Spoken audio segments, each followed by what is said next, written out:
Destroyed, Rock. If you're like this, you shouldn't be driving.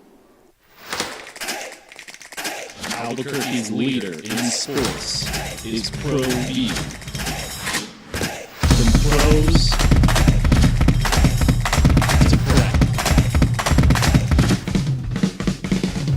All your favorite action.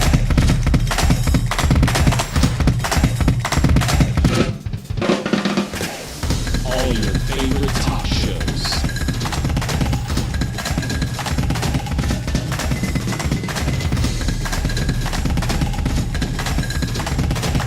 Find it on Pro View Networks.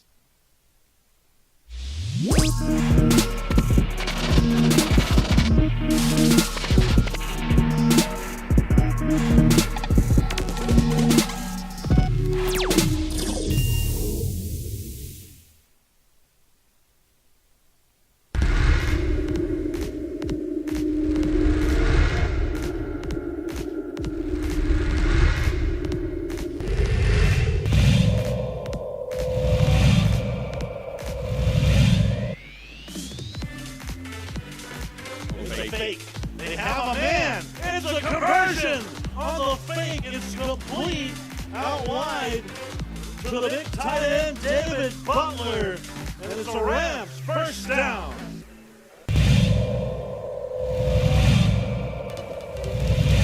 Tough. We'll say he stepped out of bounds at 15. Right back to it, and he is in. Touchdown for Charles Lopez Burton.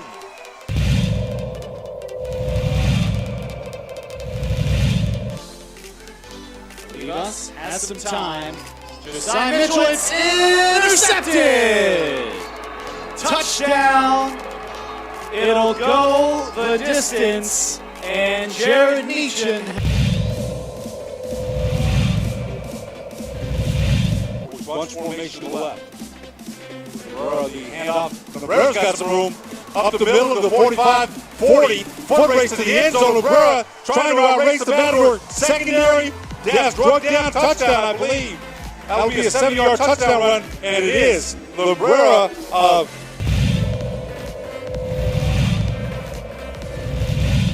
alongside. Back to the low-scoring game. Garcia has a lot of speed. Garcia is gone. Nobody gonna catch him. Touchdown Vikings. Daniel Garcia with breakaway speed. Yeah.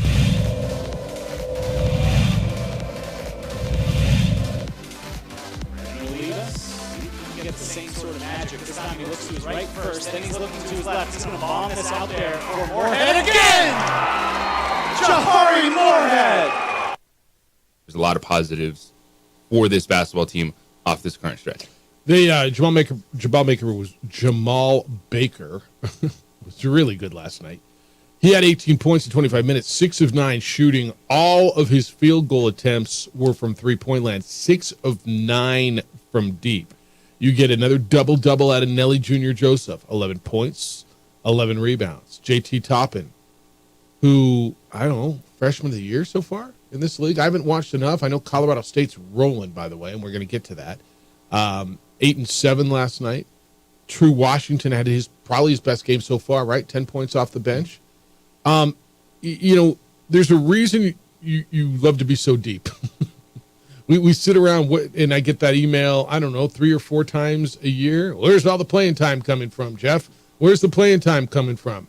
And then dudes get hurt, and you're kind of glad you have Quincy Webb and Braden Applehans, right? And True Washington. And you're glad that you can go this deep. And you played a team. And again, I don't know how tested Louisiana Tech was, but they were a decent basketball team that was 5-1, is now 5-2. That I don't know that I ever felt the game was in jeopardy last night. Did you? I mean, no. They never could fully put La Tech away where you felt just super comfortable. Because La Tech battled to the end. They were good defensively. There were stretches where the Lobos went cold, and it's because La Tech did a good job of taking away some of the things that they wanted to do. And Rich Pitino talked about it post game. They really kind of took away the pick and roll that was so good, leading to a lot of easy buckets last week, but never felt like there was going to be this run to overcome that double-digit lead that the Lobos had for a lot of the later part of the second half. All right, the number last night, 74-65. UNM wins into the pit. They are now 6-1. They've won, 4 in a row? Right? 5 in a row. 5 in a row since the St. Mary's loss. Aggies come in on Saturday. What do I expect out of this? And I'm going to sit here and tell you again, I don't know. You've seen more New Mexico State. You tell me that there's talent there. And the few games that I've seen of them, there appears to be some talent. It's obviously brand new everything. So cohesion at some point is going to be an issue. I'm going to guess the Lobos open up like 8.5, 7.5 point favorites in that area. Lobos, I think this time around, fair to say, certainly when healthy, the Lobos are better. But I don't know who's going to be available. Mashburn, House, Dent, who's going to be available. What should I expect? Because it's a rivalry which most of these guys have never played in. They didn't play this game last year.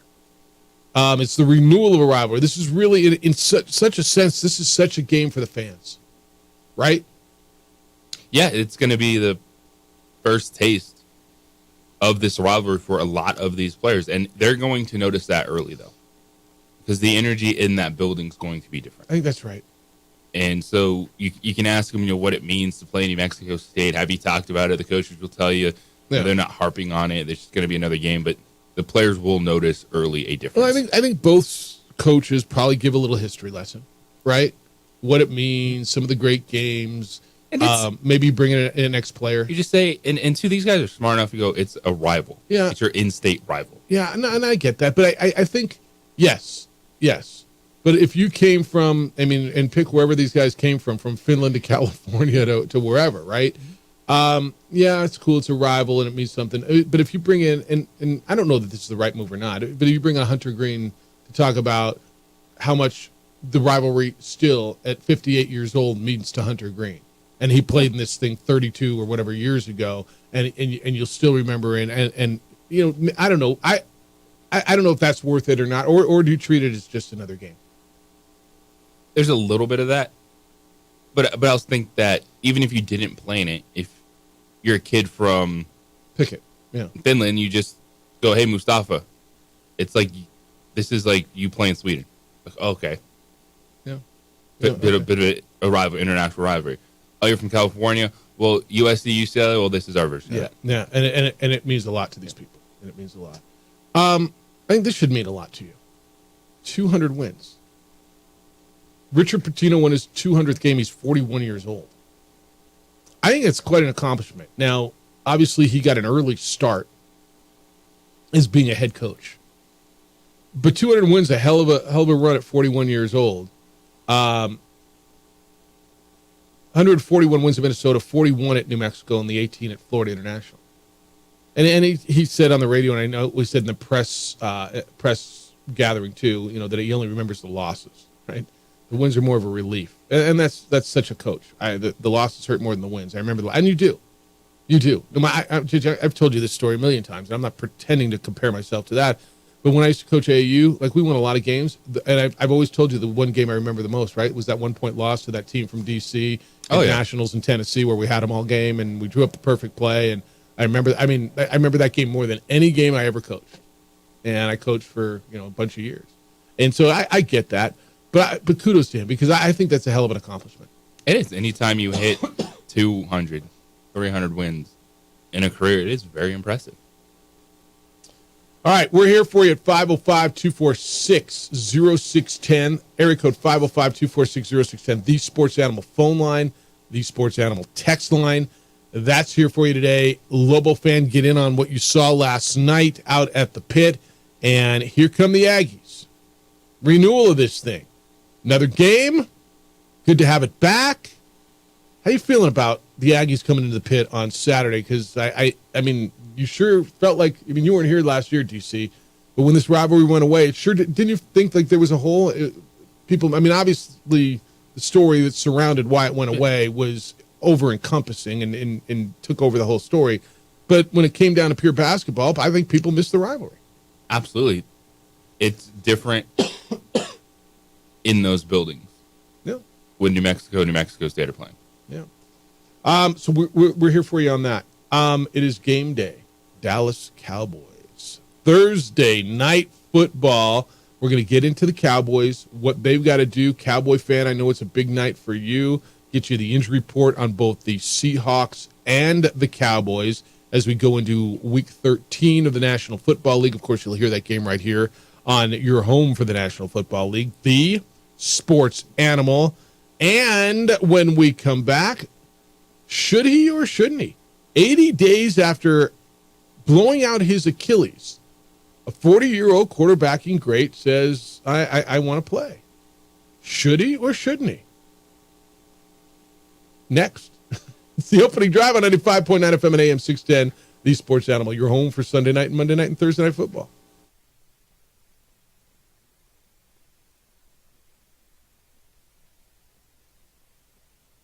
We would like to thank the following sponsors for making this broadcast possible. Albuquerque's leader in sports is Pro View. From pros to prep. All your favorite action.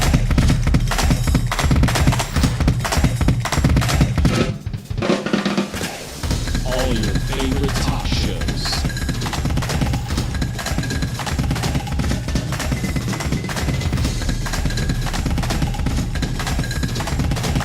Find it on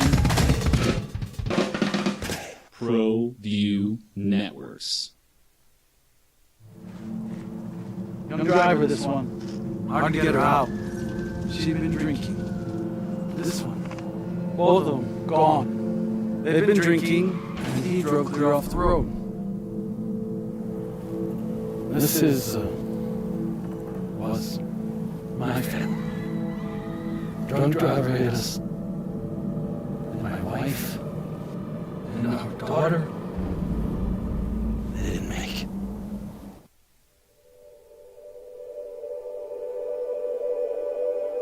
We aren't all born with the same opportunities. But it's the people who care that change everything. Get ready, Sal, get ready! My coach, my teacher, my older sisters, my grandma, my brother, my tutor, my dad, my mom. As Mexicans, it's up to all of us to do our part. So that no child goes without love. And no family has to do it all on their own. They're all our children. Every single person is called to make a difference in the life of a child. It's up to all of us to do our part. To pull together. Pull together. Pull together. To make New Mexico the best place to be a kid.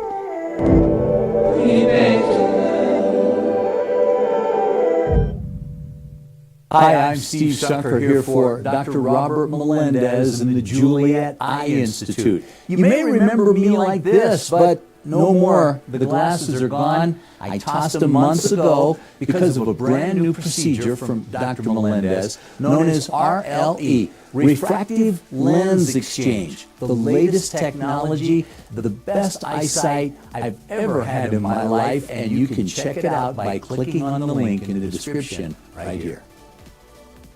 If you're drunk, blasted, intoxicated, plastered, destroyed, bruh. If you're like this, you shouldn't be driving. We here at Clark's Pet Emporium welcome you to bring in your pets. We know that having your pet with you makes the experience of shopping for them even better.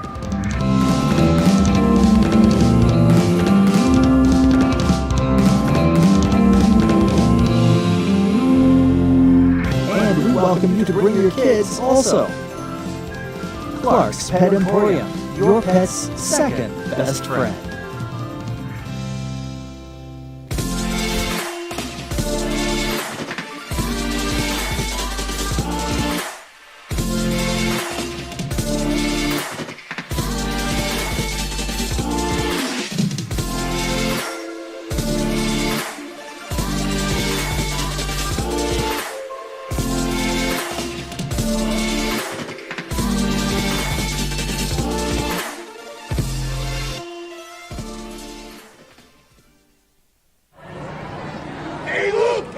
Goodman! This place is hot. Let's see if anyone needs my help. How about I drive you back home, huh? I got this, Dwight. I'm the designated driver. Boom. Sweet. Does anyone need lights help getting home tonight? No thanks, Romeo. I've got a taxi all lined up. Drive safe, Dwight. Boom! Boom! These days, it's important to know people and businesses you can trust. There's a lot of places where you can buy a vehicle. There's only a few local dealerships where you'll find honest people who have your best interests in mind. And Fiesta Kia is one of them. We've been helping our neighbors save money and drive dependable cars for years, and we'd love to help you. With new Kias arriving daily, you'll love our selection and the peace of mind you'll get driving a Kia from Fiesta. So stop by and see us today at Fiesta Kia on Lomas, or just start driving now at fiestakia.com.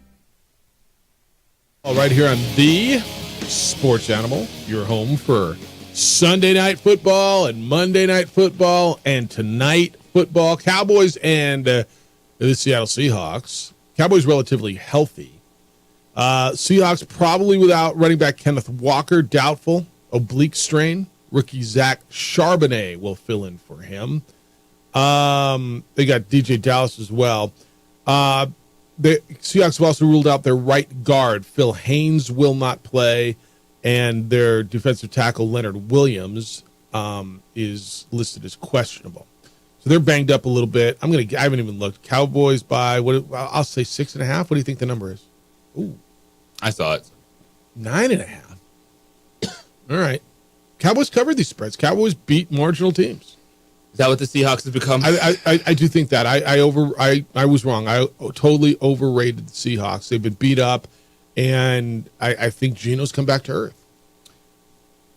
This is a big game for Seattle in terms of it is Geno healthy. Pete Carroll believes that just in a week that his elbow is night and day of what it was in the San Francisco game. And for Dallas, we know they're going to be judged on the postseason. But this run, there's really, you're playing Philadelphia again, that return game. You're going to see a Detroit Lions team. And Dallas and Detroit are kind of the same team right now. They're battling back and forth just in terms of the narrative of can either of these teams compete with the San Francisco or Philadelphia in the postseason. The game at Buffalo is going to be fascinating. And then you end up with the Commanders. So if you're Dallas, you're really looking at Seattle and Washington. These have to be for sure games for you. I guess the difference between Dallas and Detroit is Detroit's got to win over Kansas City on their resume. Mm-hmm. And, I mean, to your point, they've lost to the Ravens, Seahawks. I mean, the Packers. The Packers, I guess, is their Cardinals loss, right? Yeah. Dallas. In a way, even though they, Green Bay in the hunt right now for an NFC not crazy wild card position. And because then I look at the Dolphins game, too, for Dallas, and those are the same team. Dallas and Miami are the same exact team. Really impressive against teams that aren't great or aren't top of the standings, and not impressive against the top teams. Yeah. And so it's a fascinating schedule the rest of the way for Dallas that I think games like Seattle, the Commanders are ones that you want to book in and say, all right, these need to be for sure. And then you have those good battles with Philadelphia, Buffalo, Miami, and Detroit. All right, on the topic of the Green Bay Packers. If I'd have sat here, which I did, but I didn't ask this question, before the season started. Aaron Rodgers left the Packers. He went to the Jets. The Jets were all hyperbolic, and they were all over Hard Knocks, and they were the flavor. And I said to you, I'll tell you what, Packers are going to have a better record than the Jets. You'd have probably asked for a hit of what I'm smoking, right? Well, I mean, if that's your thing, or you'd have run from it. I mean, if that's your thing. I mean, honestly, what were the chances the Packers were going to have a better record than the Jets when we started this thing? Slim. Right? Now, it's not a gimme. Packers are 5-6, Jets are 4-7. And I don't think that's some wild conversation. Aaron Rodgers isn't playing because he's not playing. No, obviously. I mean, the reason is obvious. It isn't, wow, what the hell happened? No, I get you. All right, but that's where we are. Aaron Rodgers, 80 days out, 79 yesterday, from blowing out his Achilles, and 1 day less from having the surgery, practiced, cleared for functional football activity, not contact, but functional football activity. They started the 21-day clock on taking him off IR, right? So they've got 21 days to decide whether or not to activate him from injured reserve. That period expires the 20th of December, which is 4 days before they play the Commanders on Christmas Eve. Everybody's got an opinion. Should he play? Should he not? Why should he? The answer is why not? Well, he might hurt himself again. I don't know. He was perfectly fine and he hurt himself the first time. Dude's 40 years old. And he came back this quick. If he blows it out again, then he's got all season to rehab it. All off season. If doctors clear him and dude says, I want to play, and I get it. If you are 4-9 at that point, what are we doing? But we always rip on guys for not playing. Load management. They're getting paid. He's getting paid, what, $50 million or whatever the number is. And dude says, I'm ready to play football. And so I should throw out, what's my quarterback? Todd Boyle? Why not is the answer to me. Well, I think when it comes to injuries, it's hard to have these conversations because this is insane. This has never happened before. That's right. Remember when Adrian Peterson came back from the ACL in 6 months? Yeah, no, it was still 8 months. Whatever it was. But I mean, it blew the time frame out at the time. This is nowhere even near that. Yeah. Yeah, but it worked just fine for him, right?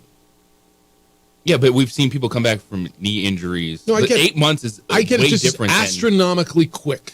Yes. What we're sitting on right now, which is, 12 weeks? All right, but if doctors tell you he's cleared. If he's cleared to play football, that's different. He's not. No, I get that. Stand there and throw a football to someone 100% different. And all this would be contingent on him being cleared medically, right? And no, if doctors say no when he goes out and does it, then that's on him and that's asinine. And no, then he shouldn't do it. So I guess I should have predicated that. Yeah. If the doctors clear him and they say, yeah, you're clear, then why not? I agree with that. But he's just cleared to stand there and throw a football to someone that's not moving. Look, that's a totally different story. I agree with you 100%. So if he is cleared to play football, play football. You feel the same way, or are you different on this one? By the way, good morning again. Good morning. Good morning. You're all busy back there. I know. I didn't want to interrupt your routine. Typing away. Yes. I know. Got to get that red zone ready. I tell you what, it is amazing that we're even having this conversation. So if he really feels that he's ready to go for it. Yeah, give me a reason why. Well, he might get hurt again. I don't know, man. He got hurt 4 snaps into the season, perfectly fine. Like, every dude might get hurt on the next play.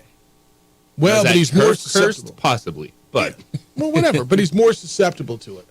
I don't know, man. If the doctors tell me he's not, and to me that's the contingency, right? If the doctors say you're medically cleared, nope, he's good for contact. You mean if a 300-pound dude hip drop tackles him from behind, is he any more prone to getting hurt than he would have been before?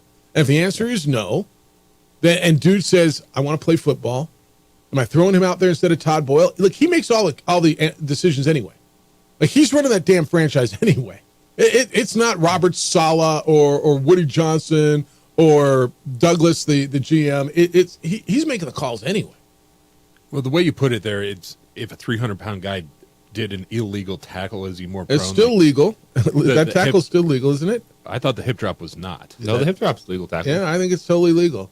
Yeah, I mean, there's like a term. There's a problem about it. It's grabbing a guy from behind and dropping your weight on him, and that's how Mark Andrews got hurt. Yeah, no, that one's still legal. But the point being, I mean, the legality of the tackle isn't it. The point being, if they say, look, dude's medically cleared, and he says, I want to play, you guys got to give me a reason that he shouldn't. Well, I mean, why throw a 40-year-old guy out there, and then why am I on your roster? Why pay him $50 million a year, and dude says he's going to play, and he's been medically cleared, and I'm going to throw Todd Boyle out there? Or Tim. Is his name Tim? Yes, his name's Tim. All right. My apologies to the Boyle family. I should know that. And I honestly should know that, and I apologize. You didn't correct me the first time. It said Todd to make it funny. Yeah. You haven't earned Tim. You haven't earned your name yet. No. His name's Tim. I apologize. I finally got Tommy DeVito's name down. Woo! Yeah. Oh. After he won a couple of games, right? I heard a funny story about Tommy DeVito. You want to share it or what? Yes, I do. Yeah, please share. Our audience likes funny stories. Well, here you go. Yesterday he had an autograph signing. Where do you think that was? At some pizza place. It was at a sandwich shop. Was it a sandwich shop? Well, sandwich shops back there all sell pizzas, don't they? I'm sure you get a slice. Yeah, sure. Right. But I mean, isn't that great? Apparently, he literally was signing sandwiches, like Is that right? wrappers. The dude came in to get himself a hoagie. Yo, throw me extra pastrami on there, yo. Hey, who's the guy over in the corner with a pen, huh? It's Tommy DeVito, yo. He's the Giants quarterback. Nuh-uh. That's Tommy? That's Tommy DeVito right Tommy. there? That's the dude that lives with his mommy? They all do. Hey, Tommy, can you sign my wrapper? I mean, isn't that great, though? It's 2023, and the guy's signing sandwiches. God bless him. I know. That's my favorite story of the Let year. Tommy DeVito live this thing out. Let's do. And by the way, 1-2 in a row, Jeff. You were not here when I asked this question. Okay, because you were kind of in agreement with me. Because before you went to Cancun, I said they had the worst offense I've ever seen, right? And that day that they played, was it the Dolphins? Whoever they played that day. It was disgusting. And the next week they came out, who they beat? They beat the Commanders. They might have been the Commanders. And the dude's throwing the ball all over the yard. And so, JJ, my question was, holy bleep, who knew he could do this? If he could do this, why? To me, it's on the coaching staff. Why did they call a whole game where they wouldn't let the guy throw the ball, and all of a sudden a week later, he's throwing the ball and he looks like a fairly functioning NFL quarterback? That didn't happen in a week. Why didn't they let him do that before? Because it can happen in a week. You think all of a sudden a guy became a pro quarterback, he made a roster. Well, he wasn't the backup quarterback to start the season. Yeah, but he's a pro quarterback. He was on your roster. At some point, he was able to How many times Coach showed you the improvement from week 1 to week 2? Okay. On a football team. That was week 1 for Tommy DeVito. So you don't let him throw the ball? All right. To me, that's a fair explanation. Actually, the best explanation I've heard.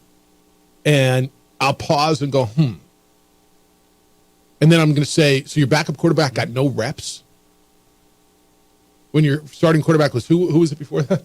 Well, yeah, the game you're referring to was the Jets game where he came in relief. Yeah. It was 2 of 7. But again, he's your backup. He's getting no reps. You can't throw the ball further than the line of scrimmage. And then next week he's throwing it down the field? Well, he's played 5 games. So he lost the first 3. Yeah. I'm not telling you he's great. Well, and one of those games was against Dallas. Yeah, I got it. Where he had 86 yards. Yeah. And we've seen what Dallas does to below average football players. Yeah. All I'm saying is, all of a sudden, dude went from a guy they would not let throw anything but a screen pass. All of a sudden, he's throwing it down the field and winning a football game. And I'm like, where'd that guy come from? And why didn't they let him do that the week before? He didn't learn how to throw a football in a week. Well, because the week before they were playing the Dallas Cowboys. And then the next week they played the Washington But Commanders. how good was it work? I don't know. At some point, that's not working. Test him. Well, and here's the thing with Tommy DeVito. If dude throws a pick 6 on you, then he does. You're already losing. Here's the thing. Yeah. He's not just a backup quarterback. In the grand scheme of things, he's like QB 80 in the NFL. But he's your backup quarterback. Who was Daniel Jones? There was somebody between It you was and Daniel Jones, Tyrod Taylor. Tyrod, that's who it was. And then Tommy, a.k.a. Danny DeVito. Who's their backup now? Like, if he goes down... No, seriously. So who's quarterback 96? If he's quarterback 80, their backup Matt quarterback Barkley. is Matt Barkley. I can't believe he beat out Matt Barkley. Matt Barkley couldn't beat him out. We had this conversation, didn't we? NFL quarterbacks, man. Yeah. What a life. I mean, the beauty that Matt Barkley's still drawing a paycheck. Honestly. Like, God bless him. The fact that he's still out there drawing a paycheck. I mean, knock yourself out. All right, Cowboy fan, let's go. What do you see tonight? Probably not nervous about this one, are you? This is a Thursday night, then you get the mini bye, and you're rolling it over Seattle. 9.5 points is the spread. 505-246-0610, 888-922-0610. Lobos were winners last night in the pit. One of the best scenes of the college basketball season last night happened in one of the big upsets last night. Guy that used to coach in the Mountain West was a big part of it. Who was it? Why was it? And who's the best team in the Mountain West? It may surprise you. We'll do all that when we come back. Hey, the holidays are around the corner. Actually, the holidays have turned at the corner. The holidays are now here. Take care of your car so you can focus on your family, what you got to do. Call my friends over at On the Spot Automotive Detailing. They'll help you get your car cleaned, detailed, and looking like new. After the storm passes, give them a call. You don't have the time. And I get it, man. Well, I can't do it. Me neither. Because you're busy. You're working. You don't need the time. Whilst you are in the office, they will be in the parking lot detailing your car. They come to you wherever and whenever it's convenient for you. When they're done, your car looks and feels and smells like it's brand new. Remember the day you took it off the lot? Because that's what the car dealers do. They detail a vehicle. On the spot, does it better than anybody. And they do it at your convenience. I don't know where their place is. They know where mine is. They come and detail my vehicle. They also offer window tint services for your vehicle. They offer a 10% discount for our military and teachers. Call them at 505-859-2859, 505-859-2859, or book online at otsdetailing.com. We would like to thank the following sponsors for making this broadcast possible.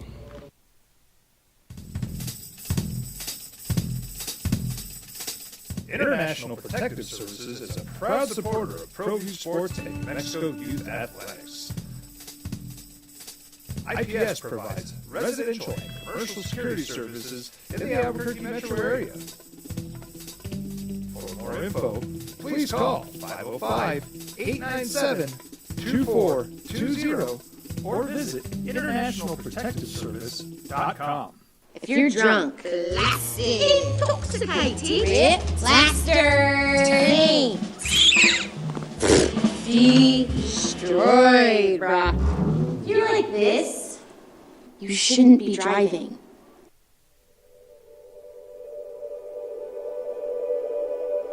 We aren't all born with the same opportunities. But it's the people who care that change everything. Get ready, stop, ready! My coach, my teacher, my older sisters, my grandma, my brother, my tutor, my dad, my mom. As Mexicans, it's up to all of us to do our part. So that no child goes without love. And no family has to do it all on their own. They're all our children. Every single person is called to make a difference in the life of a child. It's up to all of us to do our part.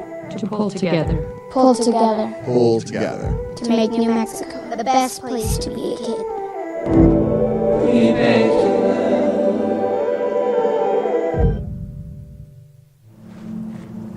Young driver, this one. Hard to get her out.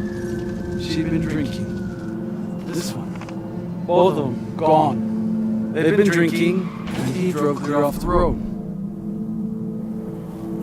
This was my family. Drunk driver hit us. And my wife. And our daughter. They didn't make it. Rosendo Mahad here, President of Carpenters Local 1319. Juan Junior Gonzalez, Warden of Local 1319. Some people have a misconception about what a carpenter does. The carpentry trade entails more than just woodworking or building houses. We are responsible for 85% of a construction job site. Everything from the superintendent on down. We have a great apprenticeship program. Information can be found on our website.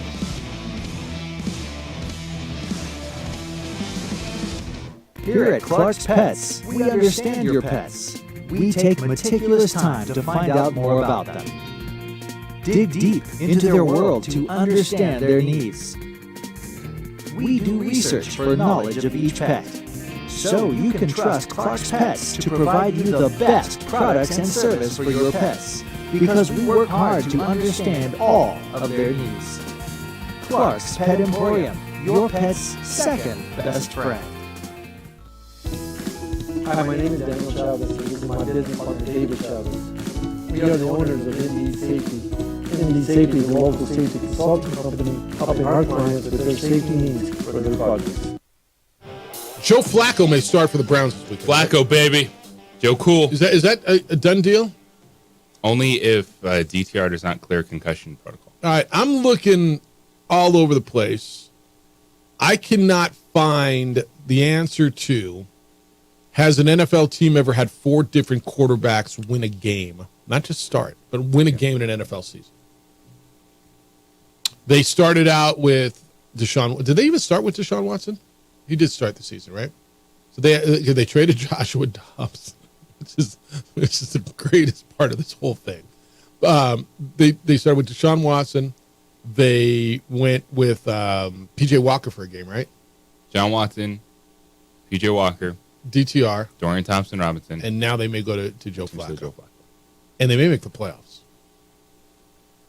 I mean, Hot Take Dougie was just in here. He said the Steelers, the Browns, and the Jets are the same team. Really good defenses, struggling on offense. And then he got into a conversation we've had a million times. He said, when a team's going to realize that backup quarterback is really important. And your response was, who are they missing out on? What quarterback? Somebody's going to yell Colin Kaepernick at you. But I mean, who's not playing? It's such an easy talking point of just have a better backup quarterback. Like we're struggling to find 32 of these guys to be good starting quarterbacks, and now we're going to get mad at teams that are on their QB2, their QB3, and act like they did something wrong. Again, it's the whole Joshua Dobbs narrative too. It's like people screaming after the fact. He wins 2 games with the Vikings, and then the rest of the NFL missed on that. By the way, no one was clamoring to trade Joshua or Joshua Dobbs at the trade deadline. That's right. Like no one missed on Dobbs because the preseason MVP was so good. Yeah. Dorian Thompson-Robinson. And I don't know the answer to this, but is it worth more time and I use the word develop, and it's because it's such a coaching term, but is it worth more time? And maybe they do. Developing your backup quarterback, right? Your number one guy gets reps because he's got to, right? He's got to get reps. How do you develop Tommy DeVito? How do you develop Jake Browning? How do these guys? And look, you got to play in games, and I understand, and I think that's the value of the preseason. I think that's one of the biggest reasons they're keeping the preseason is getting some of these guys some live action. But whether it's Cooper Rush or Jake Browning or pick your guy, Zach Wilson. Zach Wilson had his chance. Yeah. Like you said, Tommy DeVito came off the bench behind Tyrod Taylor.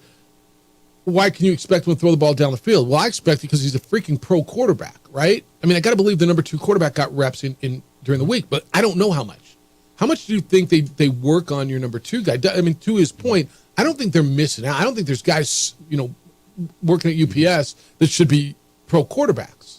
I think they've found all the guys they can find. But is there enough? And maybe the answer is yes. The work goes into developing backup quarterbacks because more than half the teams, I think the number was 19 out of 32 of how to use them so far.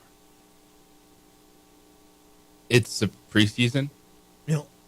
All these dudes have played. Dorian Thompson-Robinson, preseason MVP for the Browns. At some point, it's like you got to be able to go play a regular season game. That's different. There's only so much work you're going to be able to do in season without getting that game action. So it's why a Matthew Stafford never plays in the preseason. It's why you limited reps for Deshaun Watson. You name any starting quarterback, they do what they can in those moments. But you see preseason football, the regular season, it's a 180. We thought the Steelers were going to be really good offensively. And what happened? They could never move the football. They fired their offensive coordinator. And here they are in the season. We're talking them in the same sentence. They have their starting quarterback. They don't have major injuries in the offense. And we just put them in a sentence with the Jets and Browns offensively. Did Brock Purdy started every game this year? Was he out for a game? He started every game, right? I'm just kind of going down the list of all the teams that have not started the same quarterback every game, and the list is insane, right? It's 1, 2, 3, 4, 5, 6, 7, 8, 9, 10, 11, 12, 13. I mean, it's New England, the Jets, Cincinnati, Cleveland, Indianapolis, Tennessee, Vegas, Arizona, the Rams, Atlanta, New Orleans, Chicago, Minnesota, the Giants. I mean, those are, he's not wrong. You're asking a good question. Hot Take Dougie's bringing up a good question. Is there more the NFL could be doing to put these guys in a better position, or is that also just the evidence of how ridiculous it is to play that specific position? Like, you don't need to be elite, but you got to be good to survive in this league. Yep. All right, I told you about the best atmosphere, the best scene so far in college basketball. Last night, former Nevada coach Eric Musselman in Arkansas turned back 7th-ranked Duke in Fayetteville and it got tight at the end. I don't know how much of this you saw, but it was a good win. It happened in front of the biggest crowd in the history of that arena. It could turn their season around. Arkansas is 5-3. They win the game in front of 20,344. The official capacity is 19,200. So they jammed another 1,144 people in there somewhere. They never sat down. They beat Duke 80-75. The most recent win for them was a 6-point loss to, the most recent game for Arkansas.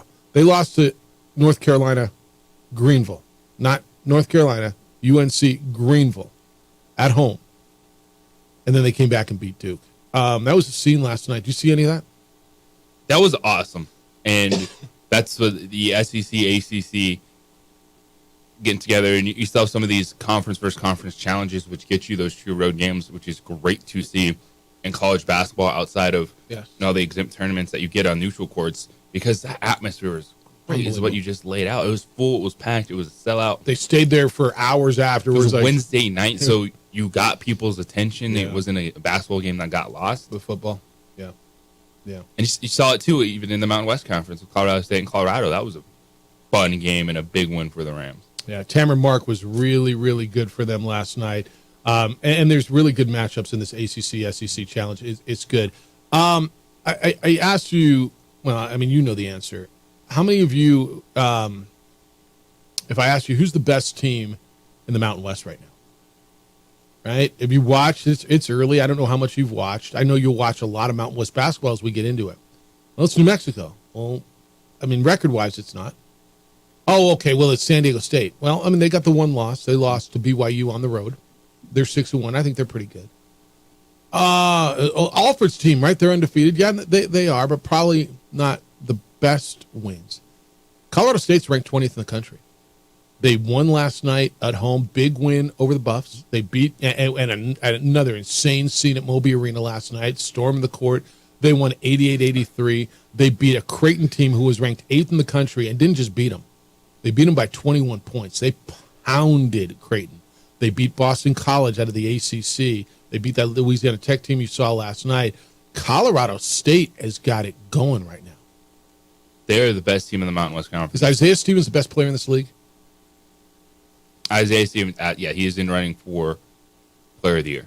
He is fantastic. But that team, you figured, all right, they're going to be competitive, top 4, top 5 for Colorado State. I did not see this coming at all. To where they had one of the best wins this conference has had in a long time. That Creighton victory is ginormous. That was the top 10 basketball and team. beaten by 21. And they looked fantastic 40 minutes.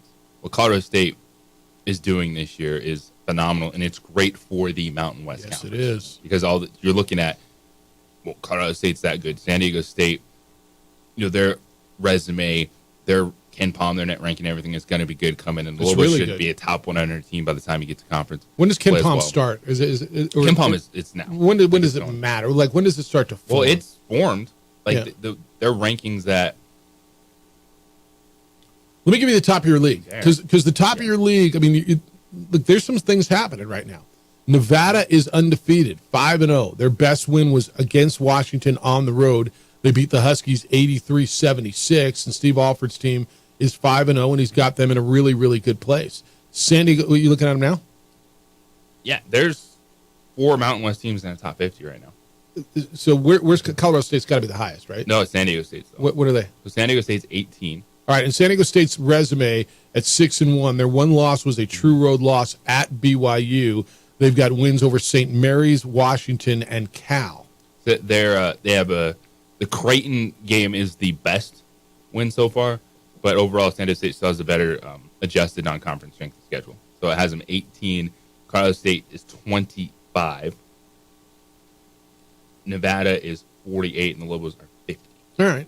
So you got 4 top 50 teams in the Mountain West. I mean, I'm going to tell you that's pretty nice. And then where's Utah State? Because Utah State's 6-1. They are 67. Yeah, they couldn't be much further down. Let me just give you a game to circle and put on your calendar. And I know you're going to be in the middle of football and bowl season and everything else. What day of the week is December 29? 16. Friday or Saturday? It might be. It'll be a Friday night. Friday night, December 29th, 7 o'clock, New Year's weekend starts. You'll be at a party somewhere. San Diego State Gonzaga. At Gonzaga on ESPN2 will be pretty good. Yes. I mean, there's a few to watch, and that'll be a good one. But, yeah, that's what's happening in your league. I think, people it's another one of those hyperbole things where you say it long enough and you believe it, or enough people say it and, well, it must be true. It's a mediocre league. This, boys and girls, this league's not mediocre. I mean, it's not great. I mean, it's not the ACC, but last year, I'll tell you what.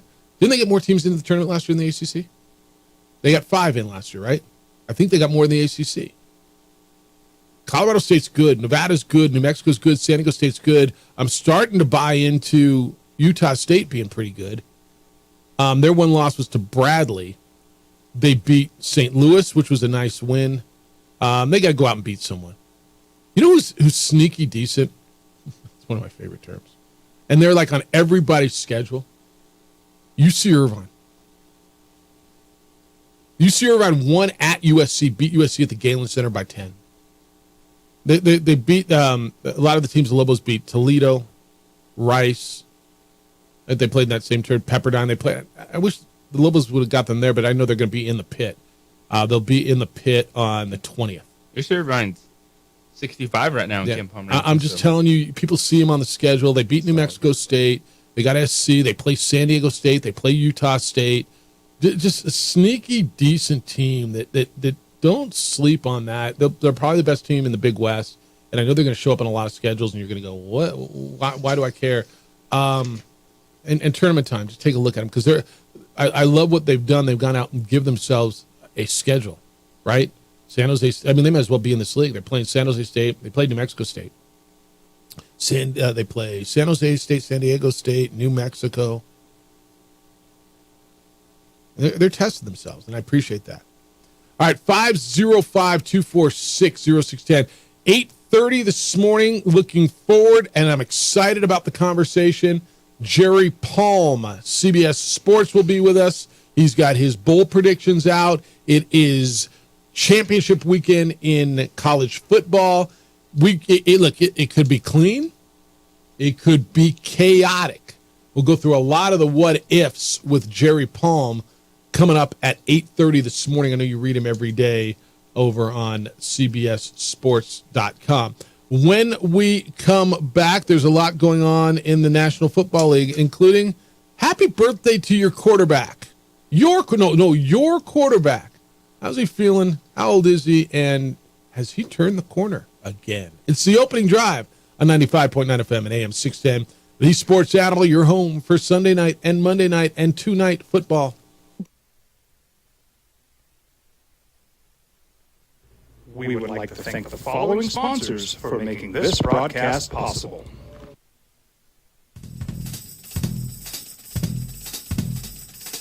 International Protective Services is a proud supporter of ProView Sports and New Mexico Youth Athletics. IPS provides residential and commercial security services in the Albuquerque metro area. For more info, please call 505-897-2420 or visit internationalprotectiveservice.com. If you're drunk, classic, intoxicated, rip, plaster, destroyed, bruh. You're like this, you shouldn't be driving. Albuquerque's leader in sports is ProView. From pros to prep. All your favorite action.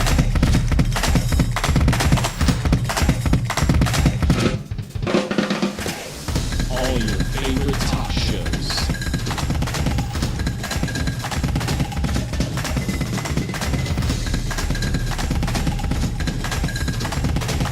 Find it on ProView Networks. Hey, look! It's Dwight Goodman! This place is hot. Let's see if anyone needs my help. How about I drive you back home, huh? I I got this, White. I'm the designated driver. Boom. Sweet. Does anyone need White's help getting home tonight? No thanks, Romeo. I've got a taxi all lined up. Drive safe, White.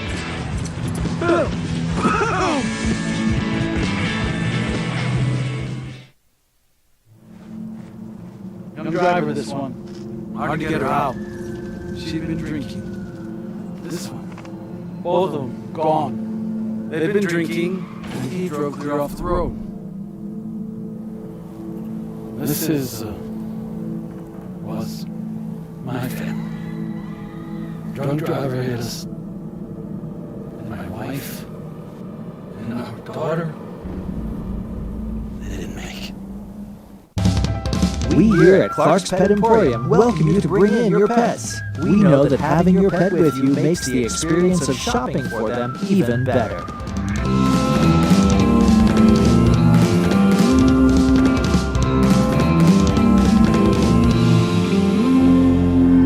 And we welcome you to bring your kids also. Clark's Pet Emporium, your pet's second best friend. Hi, I'm Steve Sucker here for Dr. Robert Melendez and the Juliet Eye Institute. You may remember me like this, but no more. The glasses are gone. I tossed them months ago because of a brand new procedure from Dr. Melendez known as RLE, Refractive Lens Exchange. The latest technology, the best eyesight I've ever had in my life, and you can check it out by clicking on the link in the description right here. Well, I'm going to the frontier, walk to the cashier, order up a root beer and a number one. Cover it with green stuff, one scoop is not enough. Find a booth that's real tough, back by the Duke. Meet my family, meet my friends in the quirkiest restaurant I've ever been. All of Albuquerque's favorite spot, it's the Frontier Restaurant. The Frontier Restaurant is a proud supporter of ProView Networks. These are more than just the sounds of a safe place to go after school. These are the sounds of interest being ignited and of mentors making an impact. At Boys and Girls Clubs, we don't do just one thing. We do whatever it takes to meet the needs of every kid who comes through those doors. Because whatever it takes is what it takes to build great futures. Great futures start here. Don't sacrifice quality and flavor when you're in a hurry. Golden Pride offers ribs, fried chicken, red and green chili breakfast burritos, and Frontier sweet rolls. 4 great locations, or visit us online at goldenprideabq.com. Golden Pride barbecue chicken and ribs are proud supporters of ProView Sports. Happy birthday, dear Russ. Hope you get to cook too. Russ Wilson, 35 years old yesterday. I feel great and I feel good. Or is it I feel good and I feel great? We should all just celebrate. If you don't know how, let me demonstrate. I'm going to make you feel so good. Go, Muck Sticky. You just make me feel so good. You ever heard Muck Sticky, by the way? Don't play it on the radio. Don't hit it. Don't play it. It's an NS, not safe for radio. Have you ever heard Muck Sticky? I'm going to turn you on to Little Muck Sticky later. You're going to laugh. It's not something that you do. Oh, that's just great music. It will make you laugh. I know you well enough. Muck Sticky. You're welcome to all of you who are Googling it right now. It's not safe for radio, but it'll make you feel so good. 35 years old, Russ Wilson. I feel great. I feel young. I feel fast. I feel confident. All of the above. I don't see age. As Coach said, I don't see age with players like Russ. Come on now. Look, it's. I don't care if he's 35 or 34. Just because he turned a year older doesn't make him any better or any worse. But I think it's fair to talk about the progression this year. I thought he was done. I still don't think he's really good, but I will back up on my claim. I just didn't think he was going to get back to this point. I flat out did not see it. And I know there was times early this year you guys doubted it too. Yes. But because is this really the first time someone has really fallen off a cliff? It wasn't a progressive regression of, there's some injuries, he's getting older, and you just lost it. It was just last year was a disaster. And I look at a quarterback that had nothing left. And I don't think, I think Russ is good. And I think that's where he's settling into. I think he's hitting his ceiling of what he can be for the next few years of his NFL career. He's not going to go have those 300, 350-yard passing games. He's efficient. He's completing 68% of his passes. He's been really good in the red zone. We're talking 20 touchdowns, 4 interceptions overall. And he is settled into that game manager quarterback. Like he's good where you trust him. He's not going to put the football in bad situations. Key. He's not giving it away. And while he's never going to live up to that contract, he's never going to live up to that trade because he's just not that dude anymore. But the fact that they've found a way to squeeze competitive football out of Russell Wilson is huge for that franchise. It's huge for that coaching staff. And I do think that there's a little bit more they can get out of him. I don't think they're good offensively. I'm not in on Jerry Jeudy. They don't have a dynamic tight end. I think Javonte Williams is good, but it still comes to the players on the perimeter. And so I think there's a little bit more they can squeeze out of this offense over the next couple of years. But the fact they were able to actually just find something that works, get Russell Wilson and this offense on the same page, being competitive, you said is something that so many people didn't think they could even get there. I flat out didn't. Yeah. Hey, stay with us. 8:15 or 8:10, 8:12, right when we take that next break. We're going to give away the 2 tickets to Lobo Women's Basketball to go see the ladies play Boise State on January 6th. The winner will also qualify for a chance to win a mystery box from All In Autographs, which I promise will contain something really cool. And the winner will qualify for a chance to win on the 9th of December, the live show at All In Autographs, a gift card from All In Autographs. They're going to give away a $50, a $100, and a $250 gift card. So we'll do that coming up at 8:10. Jerry Palm at 8:30. We'll talk college football with the expert from CBS Sports. And when we come back at 8 o'clock, Red Zone, Tyreek Hill's part of it. Seattle and Dallas play tonight. They're part of it. MVPs might be part of it. We got a lot to do. Glad you are with us. Be careful out there on the roads. A little wet. Roads weren't bad coming in, though. I'll give you that much. A lot better than I thought they would be. Red Zone next. Thank you for being with us on a Thursday. You're listening to the opening drive on 95.9 FM and AM 610. The Sports Animal, your home for Sunday night, Monday night, and Thursday night football.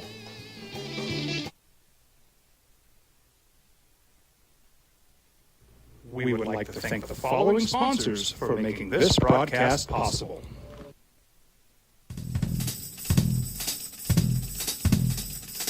International Protective Services is a proud supporter of ProView Sports and New Mexico Youth Athletics. IPS provides residential and commercial security services in the Albuquerque metro area. For more info, please call 505-897-2420 or visit internationalprotectiveservice.com.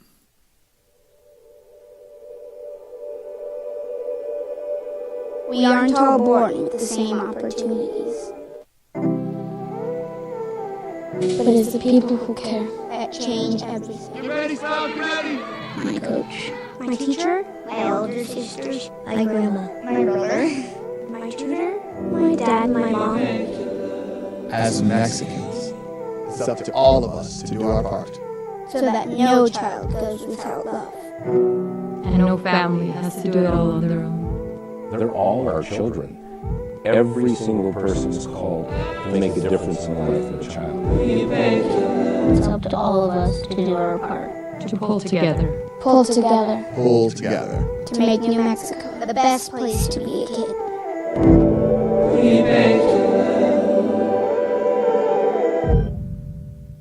Teenagers love a party, especially during prom and graduation season. Often alcohol is involved. Some parents think that hosting a party with alcohol in their home will keep the kids safe, but it's wrong and it's illegal.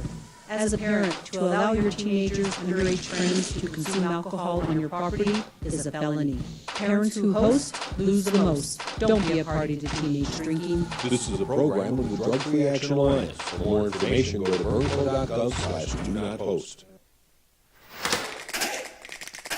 Albuquerque's leader in sports is ProView. From pros to prep. All your favorite action.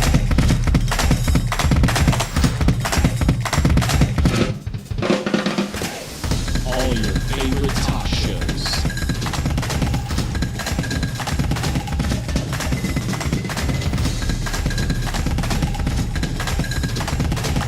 Find it on ProView Networks.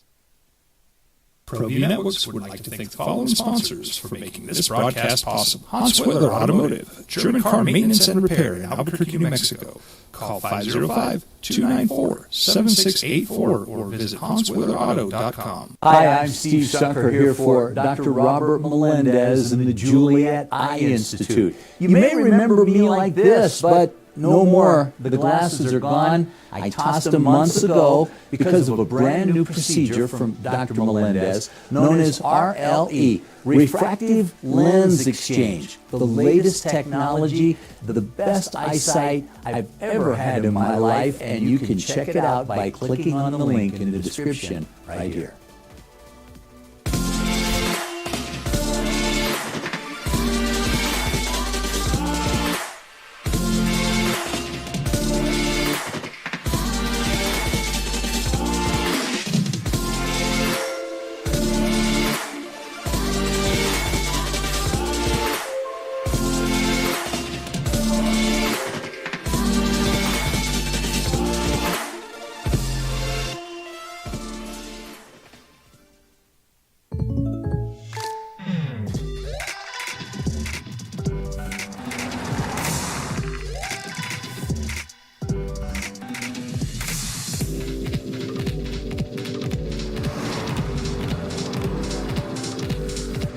For your surprise delivery race, contact your local State Farm agent today. If you want the real deal, call State Farm agent Marty Size in Albuquerque today. Like a good neighbor, State Farm is there.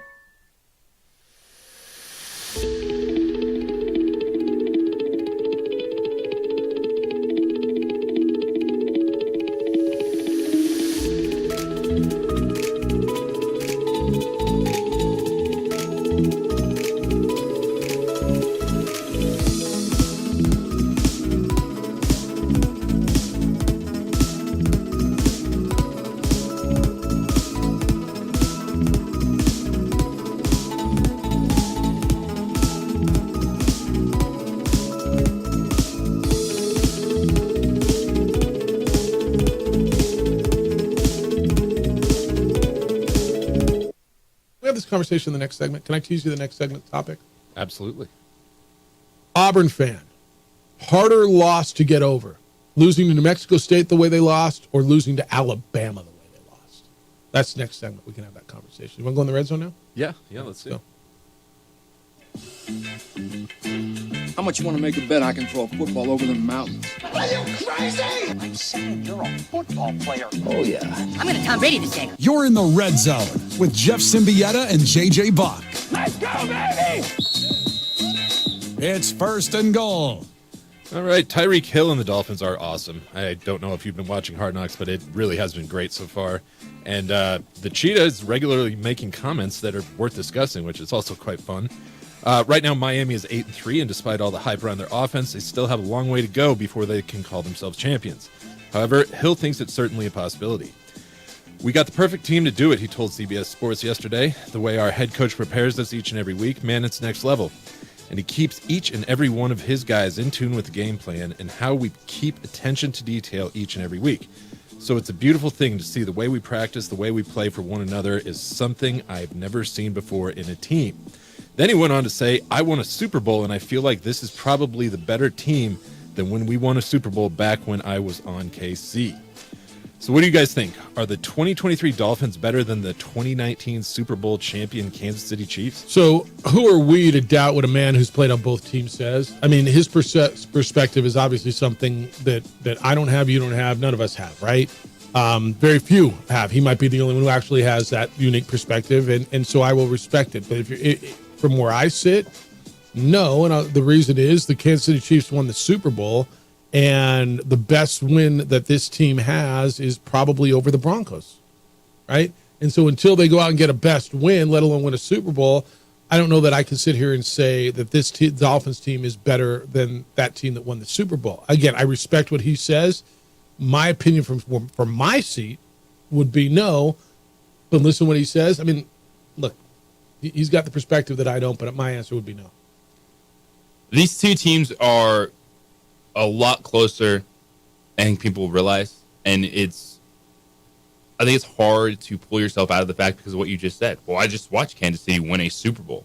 So how could you say this team's better when we went through watching Kansas City win a Super Bowl? I think they're very comparable. It's the difference in this conversation. You're always going to feel that, Patrick Mahomes, regardless of what's around him, is going to be what sways you in this conversation. But I think defensively, both those teams are actually pretty on par. I think this Dolphins unit has good ability, even losing Jalen Phillips to a torn Achilles, which he suffered, by the way, at MetLife Stadium last Friday. Hurts them. He was one of their top pass rushers, co-leader in sacks this season. But I think what Tyreek Hill is saying is not crazy because of what these teams do offensively. And Tyreek Hill was in that offense with Travis Kelce, and I agree with Tyreek Hill. Okay. I mean, it's his opinion. He's second and goal. Ready, down, put. All right, as we know, the Cowboys are big favorites tonight in their matchup with the Seahawks on Thursday Night Football. The NFC wildcard race will look quite different if the Cowboys are, in fact, victorious this evening. So what team or teams benefit the most if Seattle falls to 6-6 in Dallas on Thursday Night Football tonight?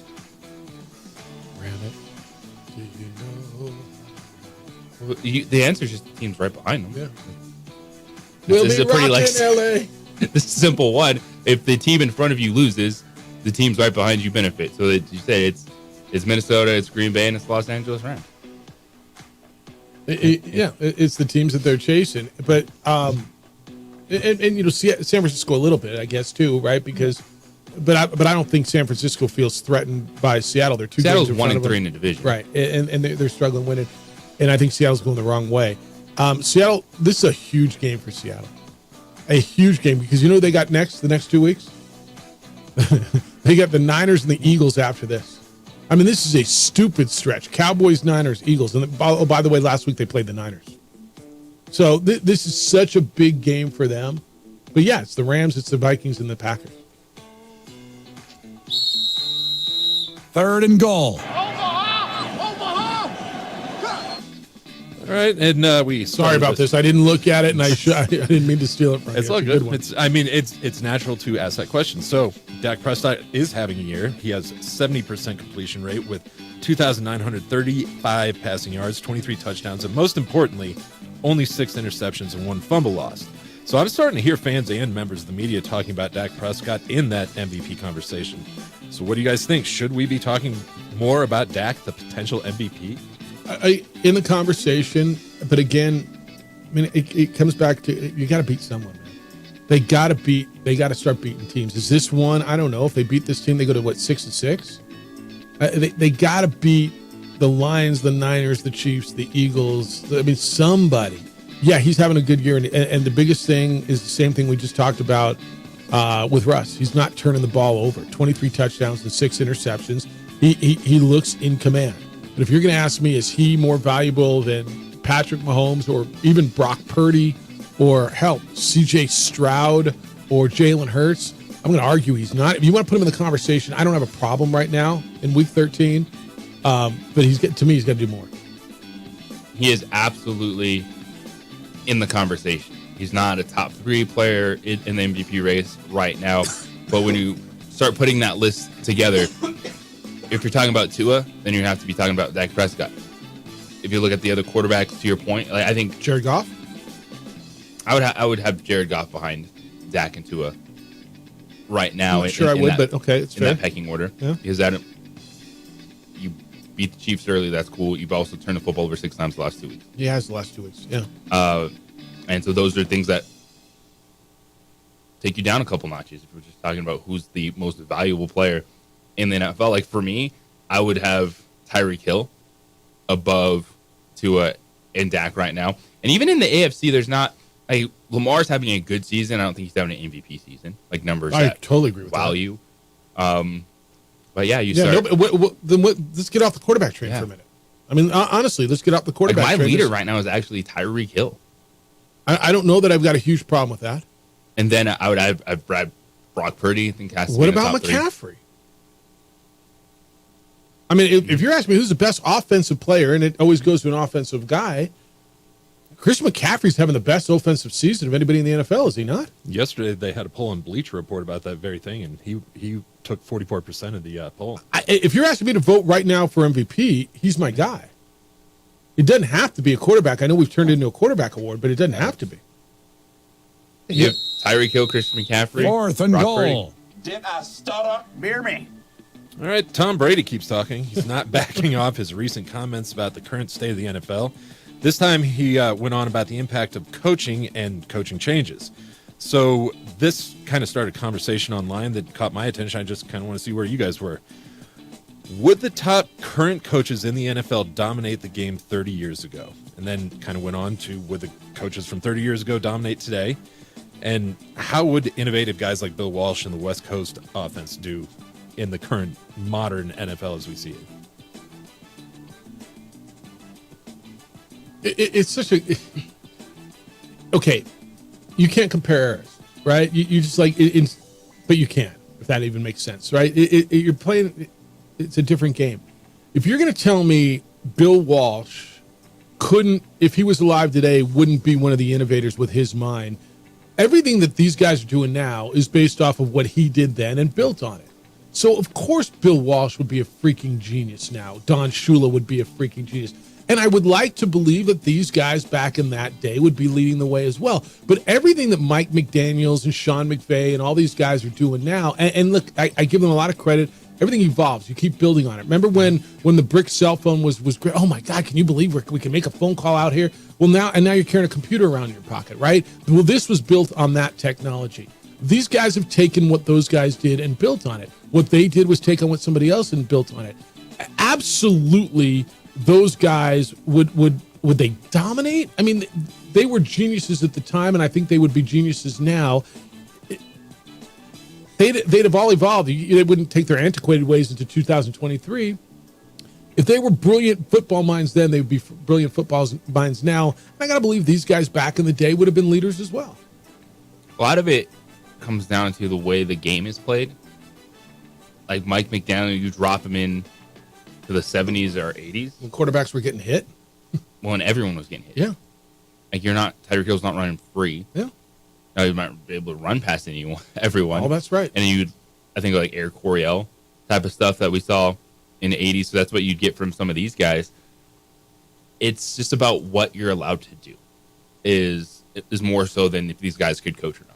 Because you can coach offense so much different because you can get guys in space. They're not getting jammed. They're not getting taken out over the middle. So that's why Mike McDaniel, Sean McVay, Zach Taylor, you name it, all these offensive guys look so much better today than thinking of kind of the old school coaches, Mike Tomlin, Bill Belichick, like that style of football. Yeah. All right, good red zone today. That's really good. When we come back, I'm going to ask you the question because we're going to get into some college football here with Jerry Palm at 8:30 from CBS.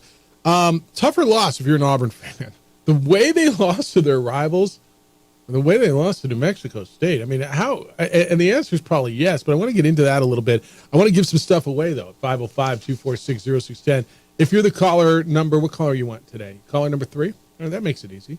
We're giving away an All-In Autographs, a chance to win an All-In Autographs mystery box. So the winner will get 2 tickets to go see Lobo Women's Basketball play Boise State conference game on January 6th. You'll also qualify for a chance to win a mystery box from our good friends over at All-In Autographs. If you haven't gone over there and seen them in the Hoffmantown Center, it's a tremendous place. What April Lynn and Shane have done with that place, it's a museum. I mean, you go in there and just get lost, and you'll find something, especially at the holiday season. I promise you will find gifts in there that you won't find anywhere else. So you qualify for a mystery box and qualify for a chance to win gift cards ranging from $50 to $100 to $250. Caller 3 right now, 505-246-0610. Caller 3 is our winner, courtesy of your good friend DC. At 95.9 FM and AM 610, the Sports Animal, your home for Sunday night, Monday night, and Thursday night football.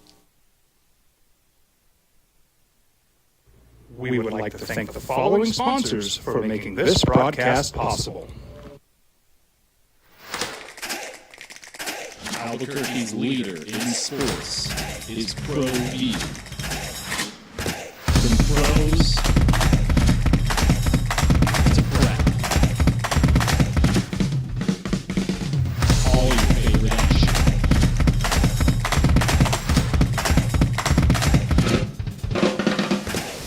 All your favorite talk shows.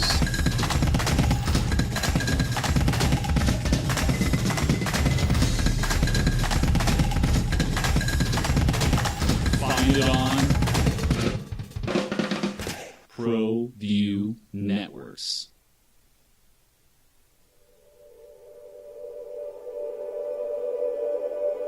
We aren't all born with the same opportunities. But it's the people who care that change everything. You ready, Sal? You ready? My coach, my teacher, my older sisters, my grandma, my brother, my tutor, my dad, my mom. As Mexicans, it's up to all of us to do our part. So that no child goes without love. And no family has to do it all on their own. They're all our children. Every single person is called to make a difference in the life of a child. It's up to all of us to do our part. To pull together. Pull together. Pull together. To make New Mexico the best place to be a kid.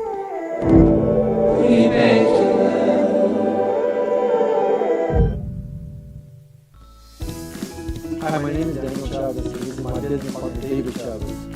We are the owners of ND Safety. ND Safety is a local safety consulting company helping our clients with their safety needs for their projects. One of the things we pride ourselves as a construction safety company is helping our men and women in construction get home safe every day to their families. ND Safety is a proud supporter of ProView Network.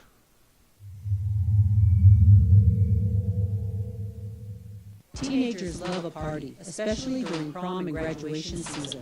Often alcohol is involved. Some parents think that hosting a party with alcohol in their home will keep the kids safe, but it's wrong and it's illegal. As a parent, to allow your teenagers and underage friends to consume alcohol on your property is a felony. Parents who host lose the most. Don't be a party to teenage drinking. This is a program of the Drug Free Action Alliance. For more information, go to burnco.gov/do-not-post. Young driver, this one. Hard to get her out. She'd been drinking. This one. Both of them gone. They'd been drinking, and he drove clear off the road. This was my family. Drunk driver hit us. And my wife and our daughter, they didn't make it.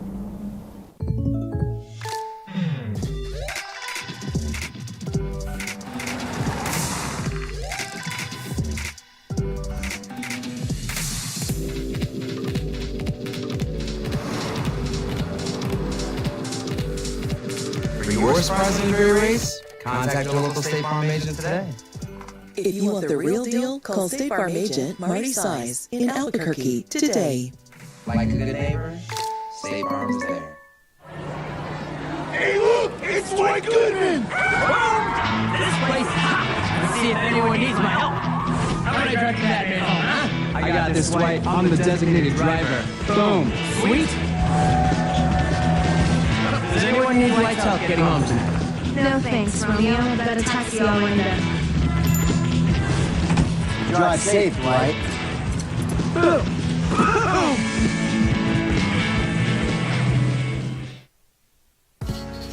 I was born in New Mexico. I grew up on the streets. I got in trouble here, and I fought my way back and moved there. I love New Mexico, especially the people. Now I'm using my training, tenacity, and energy to fight for you.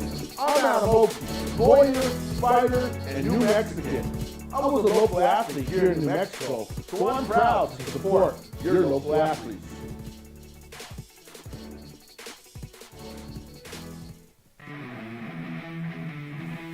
José Mahad here, President of Carpenters Local 1319. Juan Junior Gonzalez, Warden of Local 1319. Some people have a misconception about what a carpenter does. The carpenters trade entails more than just woodworking or building houses. We are responsible for 85% of a construction job site. Thought about it the other day, and I think I know the answer, but I talked to an Auburn fan, and the answer was yes. But which loss are you going to remember longer? They live for the Iron Bowl down there, right? Iron Bowl is Alabama versus Auburn. They tell you all the time, it doesn't matter what you do the rest of the season. It's all about beating Alabama. Nobody cares about anything else. Which one is going to hurt them more? Losing by 21 and getting totally pummeled by, dare I say, New Mexico State, or having Alabama beat, muffing a punt, and then having them 4th and 21, having 3 linemen play patty cake, giving the quarterback an hour back there to find a receiver on 4th and goal from the 31, or 4th and goal from 31, and losing the way they lost. It's got to be the Alabama game, right? Zero question. It's not even a question in my mind. They lost to Mexico State. They don't care. Their whole year's fine if they beat Alabama. I think that's the answer. It's the way they lost that game. Everything you laid out. And if they'd have lost, how did he find that the dude in the corner? In the it was back of the end zone. It's unbelievable. The throw, the catch, but it's losing to Alabama when you had that game won. You just needed one more stop because there are already a 5-loss football team. Auburn is, yeah. Auburn was losing New Mexico. New Mexico State didn't end their hopes of going to the college football playoff, playing the SEC championship game, but you beat Alabama.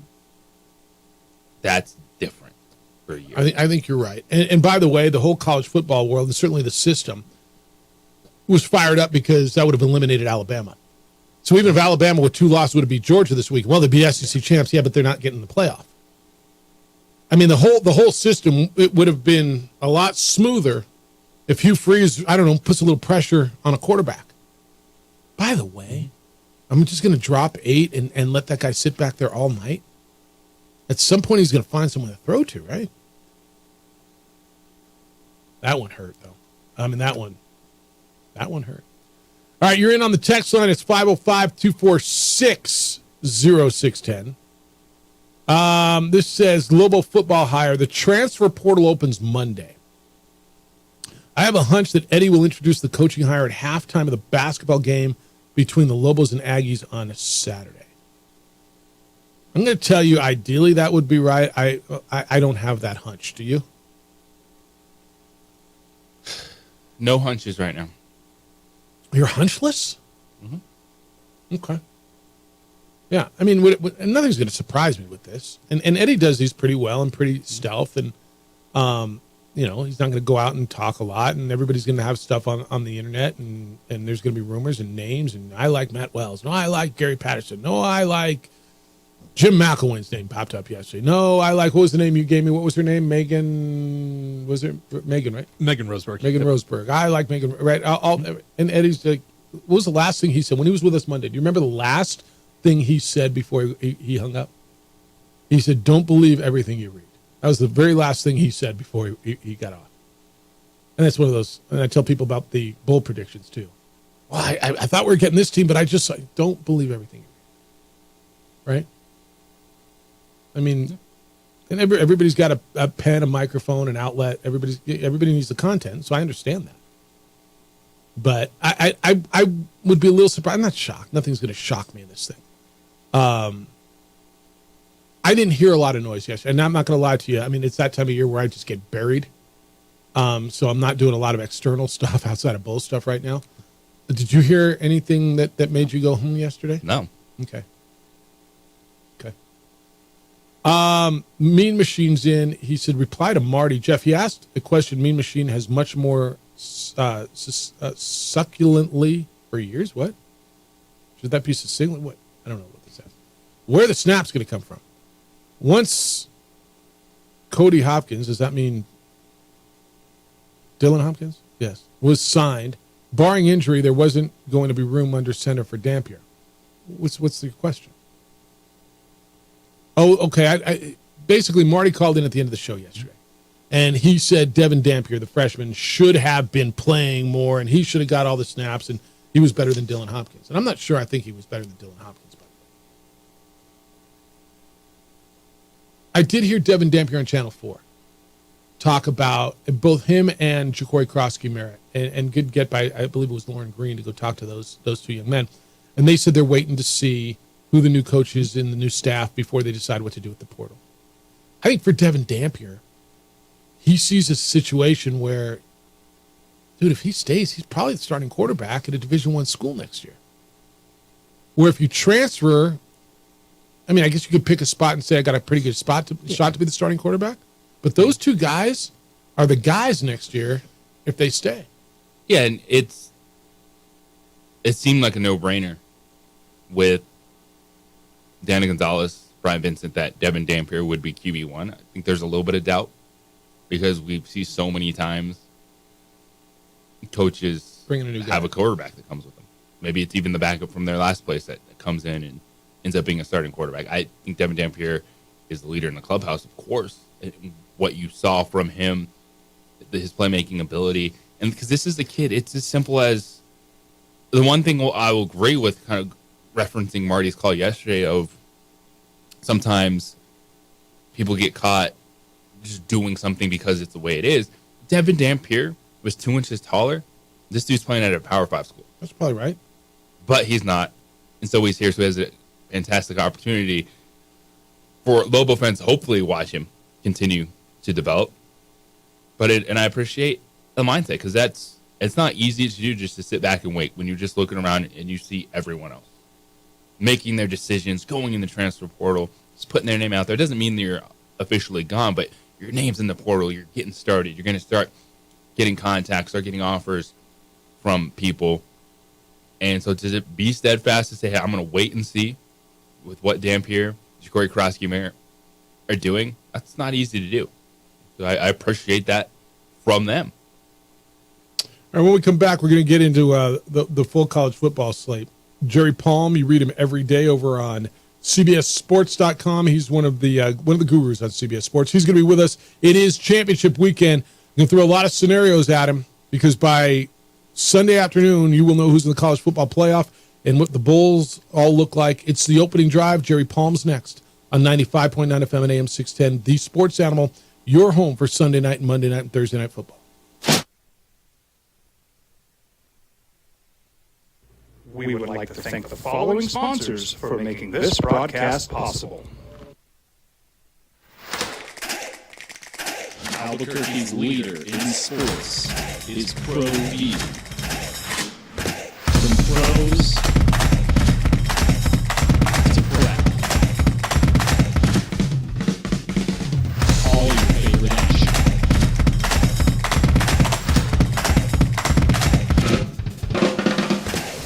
All your favorite talk shows.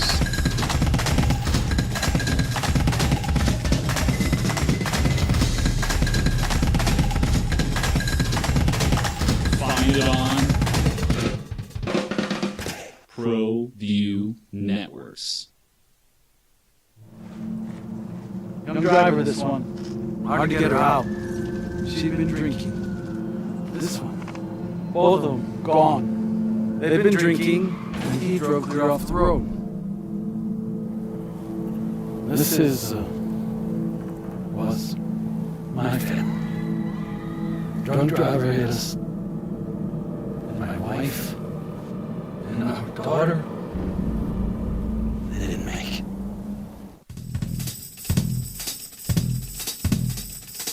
International Protective Services is a proud supporter of ProView Sports and New Mexico Youth Athletics. IPS provides residential and commercial security services in the Albuquerque metro area. For more info, please call 505-897-2420 or visit internationalprotectiveservice.com.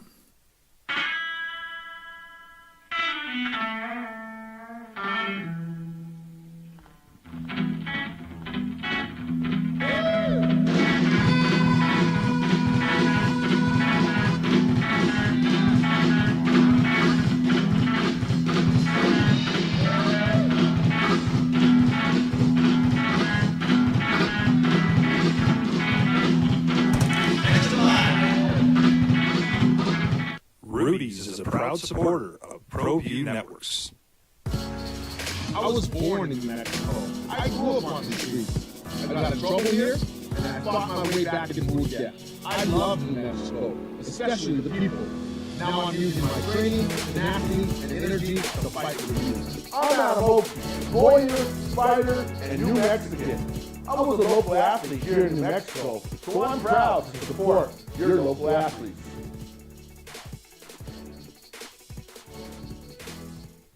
Don't sacrifice quality and flavor when you're in a hurry. Golden Pride offers ribs, fried chicken, red and green chili breakfast burritos, and Frontier Sweet Rolls. 4 great locations, or visit us online at goldenprideabq.com. Golden Pride Barbecue Chicken and Ribs are proud supporters of ProView Sports. Well, I'm going to the frontier, walk to the cashier, order up a root beer and a number 1. Cover it with green stuff, 1 scoop is not enough. Find a booth that's real tough, back by the Duke. Meet my family, meet my friends in the quirkiest restaurant I've ever been. All of Albuquerque's favorite spot, it's the Frontier Restaurant. The Frontier Restaurant is a proud supporter of ProView Networks. Hi, my name is Daniel Chavez, and this is my business partner, David Chavez. We are the owners of Indeed Safety. Indeed Safety is a local safety consulting company helping our clients with their safety needs for their projects. One of the things we pride ourselves as a construction safety company is helping our men and women in construction get home safe every day to their families. Indeed Safety is a proud supporter of ProView Network.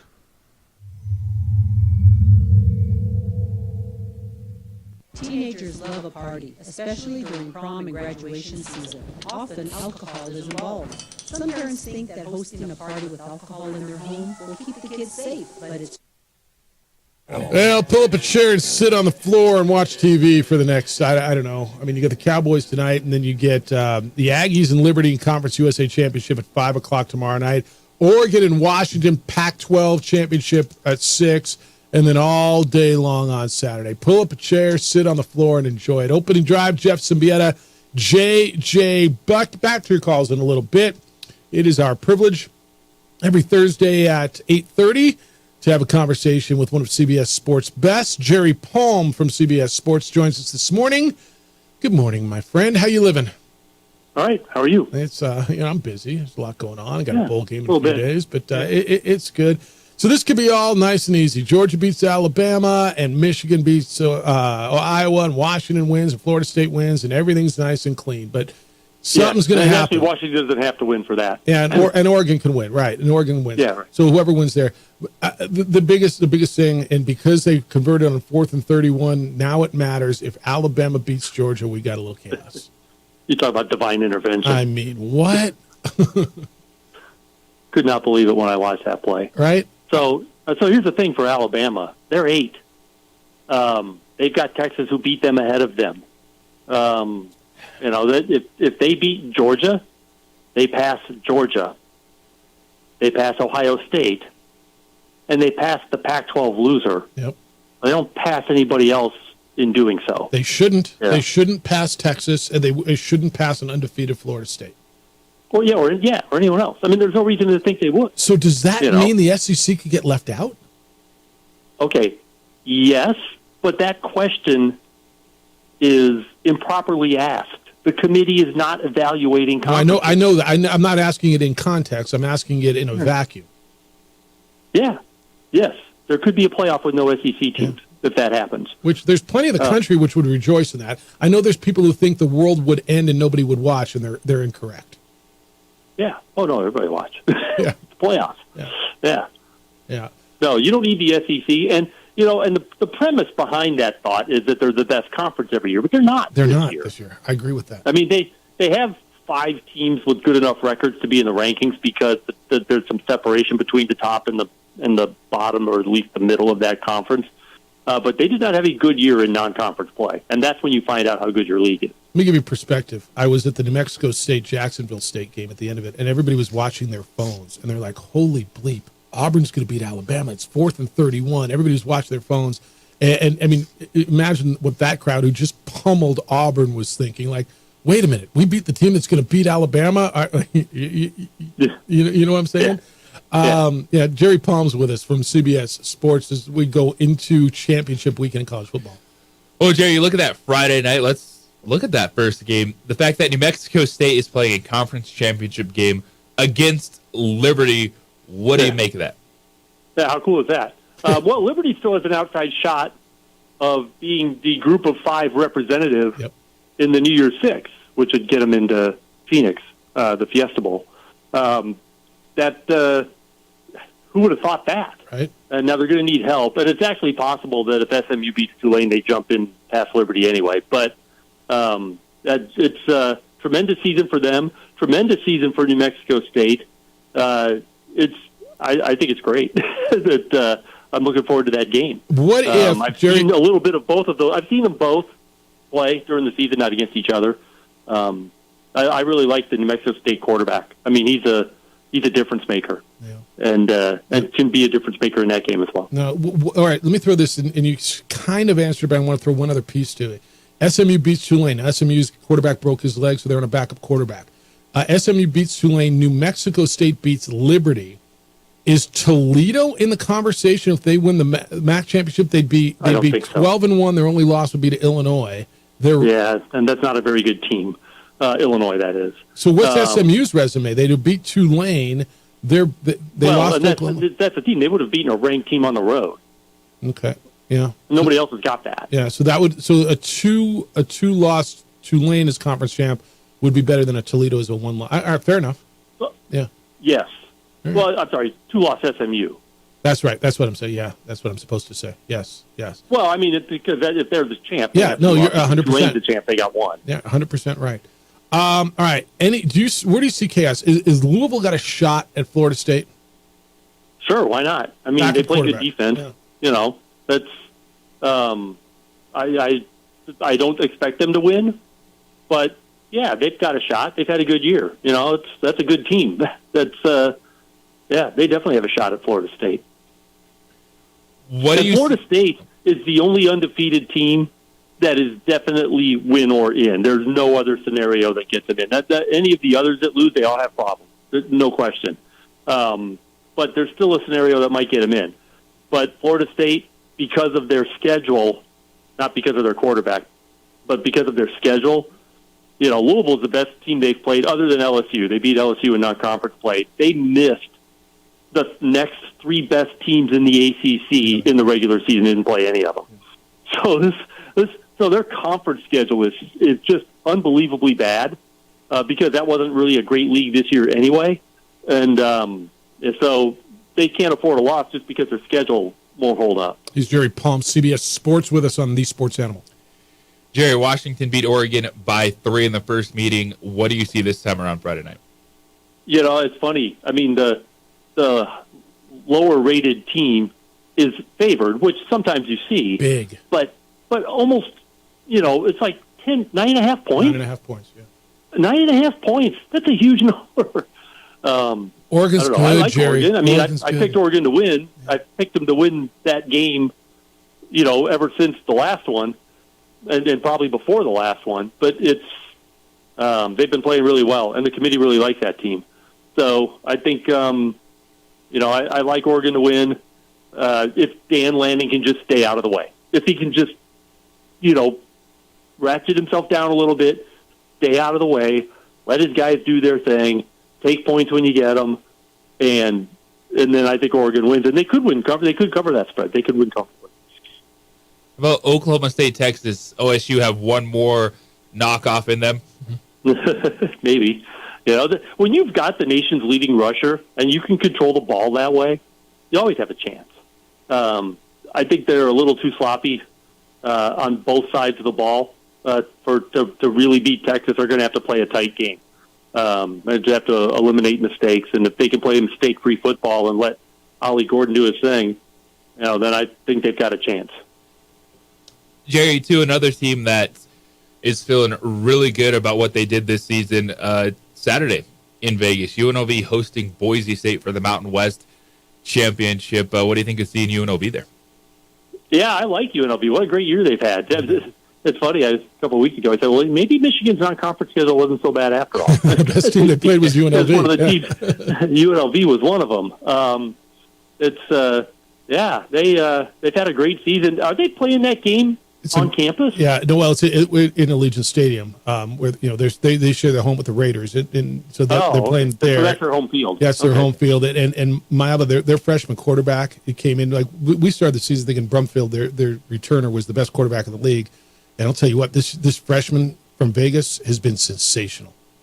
Yeah, and they've had a great year. It's it's almost kind of a shame because San Jose State was playing probably the best of the team, Totally. And then they lose out on the computer tiebreaker, which, by the way, I'm not a fan of. Well, but I don't know how else you do it if they didn't all play each other. We have these unbalanced schedules because leagues get so big. How else do you break a tie? Yeah, I think you just find a way that you're not depending on other people to pick your champion. Yeah, I felt bad because I agree with you. At San Jose State, ever since the second half here where they unloaded 35 in a row on New Mexico, and they have not lost. They won, 7 in a row, 6 in a row? Well, remember, they were favored over Florida State, and you and I are talking about, how could that be? And then they beat them over Fresno State. Yeah, that's right. Yeah.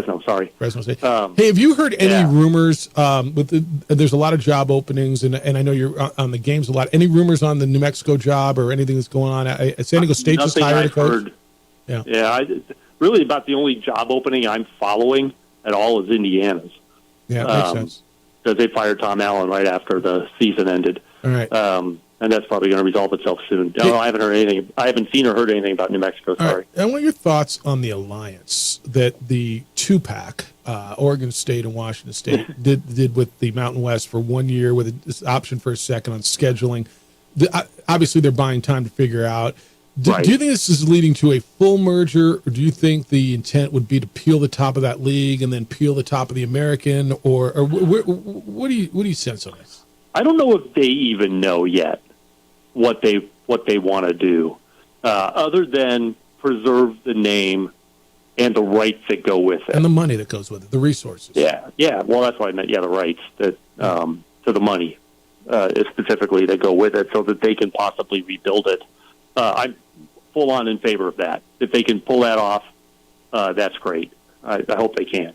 Yeah. But yes, this scheduling alliance is going to buy some time.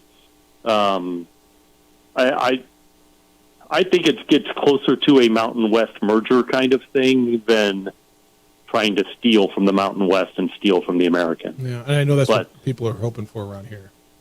Yeah, it makes more sense to keep it Western. I don't know how many American teams fit that profile off the top of my head, but none. Yeah, I think it makes. Yeah, SMU is probably the closest. Yeah, but yeah, so it makes more sense. I would like to see a Western Conference recreated. I don't know if it would be considered a major conference, maybe someday, but maybe not immediately. Anyways, I would like to see the Pac-12 name.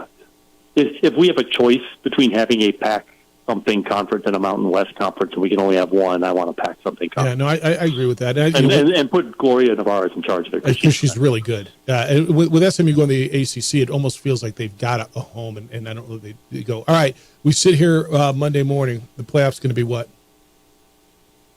Well, I've had Georgia, Michigan, Florida State, and Oregon for about a month or so in my projections, and so I still like that. In that order. Like that. So Oregon, so the semifinal would be Georgia, Oregon. Where would that game be? Would that be the Rose Bowl, or what would that Sugar be? Bowl? Sugar Bowl. And the other one would be would be Florida State and Michigan in the Rose. Interesting. Yeah. All right, I know you'll enjoy it. Read him every day. He's over on CBS Sports. There's updated stuff. You follow him on the Twitter. It's at JP Palm CBS. He's got his bowl projections up. He's got all kinds of stuff, and he'll be with us, I believe, next Thursday, right? We'll have bowls. Yep, and we'll be all right, my friend. Enjoy the weekend. Appreciate you. Hope you had a great Thanksgiving. We'll talk to you next week. All right, thanks. Take care. He is Jerry Palm from CBS. He's really good. He knows the stuff, and by the way, he's usually very accurate. Yes, he is. All right, 505-246-0610. Respond to what he had to say when we come back. And then at 9 o'clock, I want to get into something that a major head coach in college football had to say about the cost of a quarterback in the transfer portal. It's the opening drive on 95.9 FM and AM 610, the Sports Animal, your home for Sunday night and Monday night and Thursday night football. We would like to thank the following sponsors for making this broadcast possible. Hey, look! It's Dwight Goodman! Boom! This place is hot. Let's see if anyone needs my help. How about I drive the Batman home, huh? I got this, Dwight. I'm the designated driver. Boom. Sweet. Does anyone need Dwight's help getting home tonight? No thanks, Romeo. I've got a taxi all lined up. Drive safe, Dwight.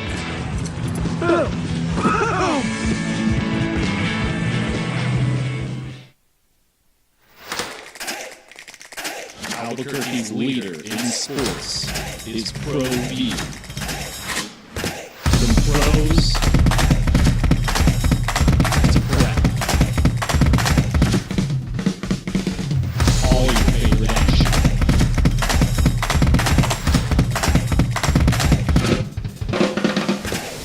All your favorite talk shows.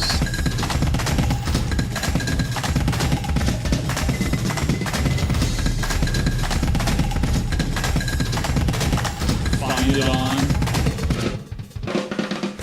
ProView Networks.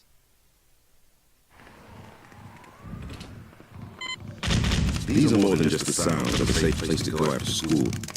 These are the sounds of interest being ignited and of mentors making an impact. At Boys and Girls Clubs, we don't do just one thing. We do whatever it takes to meet the needs of every kid who comes through those doors. Because whatever it takes is what it takes to build great futures. Great futures start here.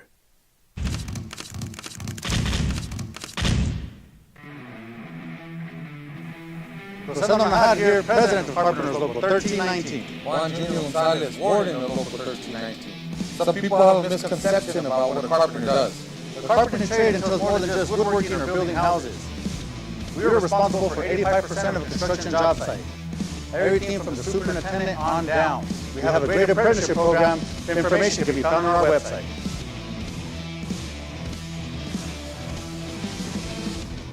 These days, it's important to know people and businesses you can trust. There's a lot of places where you can buy a vehicle. There's only a few local dealerships where you'll find honest people who have your best interests in mind. And Fiesta Kia is one of them. We've been helping our neighbors save money to drive dependable cars for years, and we'd love to help you.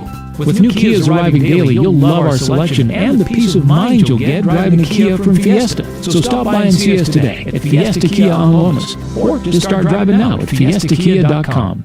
For 50 years, Clark's Pet Emporium has been your pet's favorite stop. I am Michael Zura, midfielder of New Mexico United. Clark's Support for United is an example of their commitment to local partnerships. Clark's understands that paying it forward helps build a team and ultimately better community partner. When you need pet food and supplies, Clark's is always the best shot. Locally owned and operated with 2 convenient locations. Go United! ClarksPets.com.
takes place in the United States approximately every 15 seconds.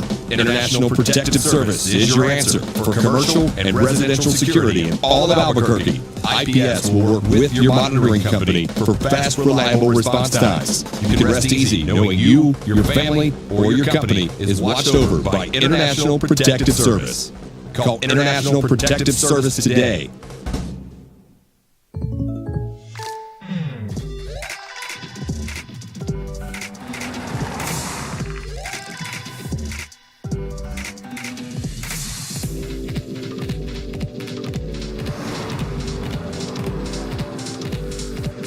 For your surprise delivery race, contact your local State Farm agent today.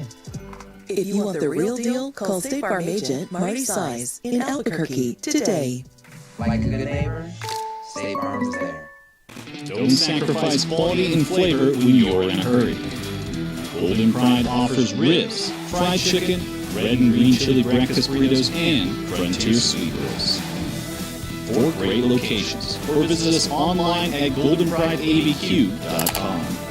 Golden Pride Barbecue Chicken and Ribs are proud supporters of Pro V Sports. If you're drunk, classic, intoxicated, rip, plaster, destroyed, bruh. If you're like this, you shouldn't be driving. Young driver, this one. Hard to get her out. She'd been drinking. This one. Both of them gone. They'd been drinking, and he drove clear off the road. This was my family. Drunk driver hit us. And my wife. And our daughter. They didn't make it. Hi, I'm Steve Sucker here for Dr. Robert Melendez and the Juliet Eye Institute. You may remember me like this, but no more. The glasses are gone. I tossed them months ago because of a brand new procedure from Dr. Melendez known as RLE, Refractive Lens Exchange. The only job opening I'm watching is Indiana. It's from Jerry Paul. Yeah, I got it. I have a hunch offensive coordinator makes a departure for better opportunities, says the text line. That would be Bryant Vincent. I think that was always a possibility that Bryant Vincent might get paid it was going to be hard, even if Danny stayed at UNM. I think it was always going to be tough to retain Bryant Vincent, right? Yes, it was going to be difficult. Yeah. You guys, I asked a question, and I know it was kind of an easy answer question. You know, which hurt more, losing for Auburn fan, New Mexico State or Alabama? Jeff and JJ, the real question was Alabama more excited to beat Auburn or to see the Aggies pummel Auburn? It was Alabama more excited to beat Auburn or to see our Aggies pummel Auburn. It's from Steve. The other one says, why would the loss to your Aggies, now my Aggies, sting more when it was a game they were totally disinterested in? It was, can you hit the hater rate? It was Tiddlywinks, NMSU's Super Bowl. It's the same number, like anything NMSU does, and so they become my Aggies to him because I don't speak with the disdain that he does. So they're my Aggies. Whatever. Rudy, how you living today? Good morning. You're on these Sports Channel. Well, looking forward to my first, gosh, Jeff, how long have I been on the board? Is this our 18 19th year? 18 years on the Isleta, New Mexico Bowl board. Yeah. Yeah, this is the first kickoff party that I'm going to go to where I can't have a drink. Is that right? I'll bet other people will have your drinks. Stupid doctors. Yeah, we got a little kickoff party for the Isleta, New Mexico Bowl today, by the way, for our board and our looking partners. Forward to it. This is always the time of year that I love, and I've really enjoyed my time being on the board, and I've met so many wonderful people, and anybody who says that this bowl isn't as good as any of the other, and I refuse to use the name minor bowls. You know, all of these are rewards. I use the word peer bowls, Rudy. Peer bowls is what I use. Yeah. You can stack it up against. Now, once there's the sugar, there's the rose, there's the cotton, okay. And those have been forever, okay. And I've been to 13 Rose Bowls. I've seen the hospitality at those places, and we match that level of hospitality. We match that level of care for the players. We have a darn good bowl that I'm extremely proud of. I wanted to switch gears real quick, so I'll see you this afternoon. But, I sent you that little blurb about the litigation that's ongoing between the Pac-12 and the departing members. And so the Supreme Court of the state of Washington just kind of dealt a real blow to Oregon State and Washington State by ruling that, no, everything has to be a unanimous vote. So they've set briefing on that for the middle of December. And, anybody who thinks that USC is going to let their money go to Oregon State and Washington State doesn't understand. That's why they left, because of greed.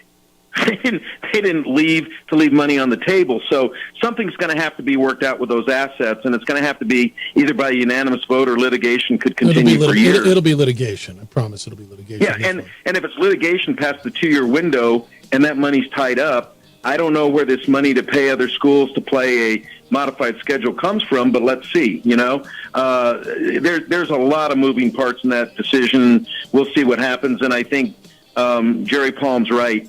The final thing is there's the over and under for Big Ten championship is 35 points, and Michigan's a 23-point favorite. Figure that one. Yeah, figure it out. All right, I'll see you later. Glad you're feeling better. Okay. Big day for us.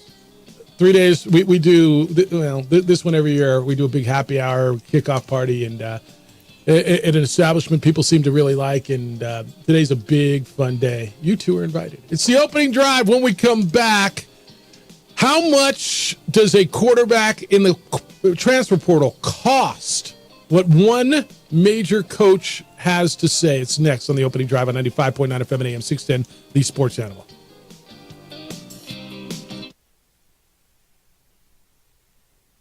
We would like to thank the following sponsors for making this broadcast possible. I was born in New Mexico. I grew up on the streets. I got in trouble here, and I fought my way back and moved there. I love New Mexico, especially the people. Now I'm using my training, tenacity, and energy to fight for the youth. I'm Adam Oakey, lawyer, fighter, and New Mexican. I was a local athlete here in New Mexico, so I'm proud to support your local athletes.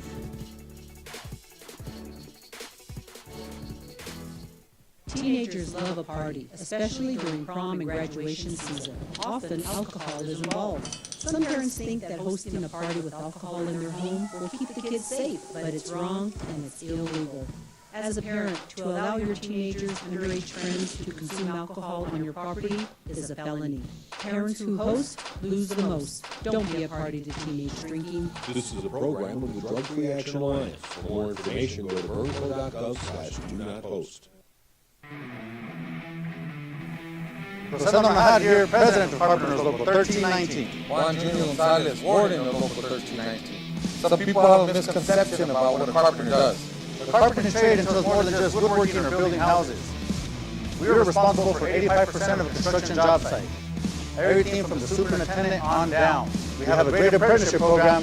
Information can be found on our website.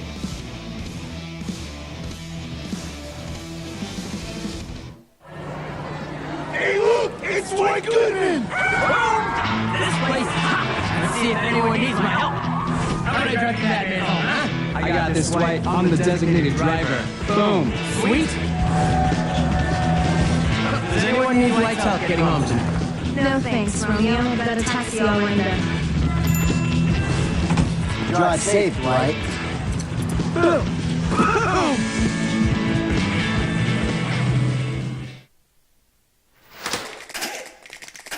Albuquerque's leader in sports is ProView. From pros to prep. All your favorite action.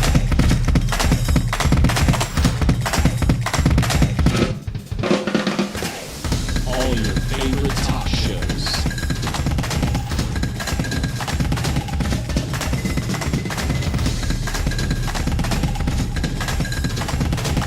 Find it on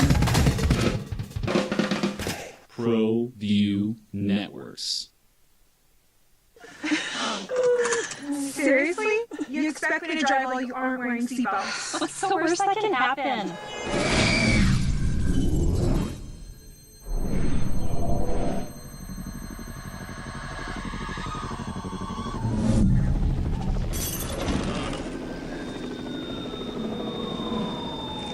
Seriously?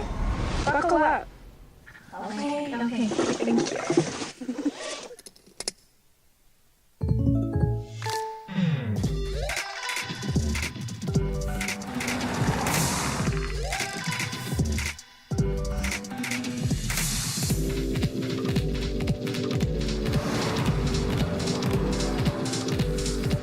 For your surprise delivery race, contact your local State Farm agent today. If you want the real deal, call State Farm agent Marty Size in Albuquerque today. Like a good neighbor, State Farm is there. For your business or your home, Valley Fence stands alone. We're number one in New Mexico for a reason. It's the best fence you can own. Proudly serving New Mexico for over 50 years. At Valley Fence, the difference is clear. No fence too big, too small, or difficult. We handle them all at Valley Fence Company.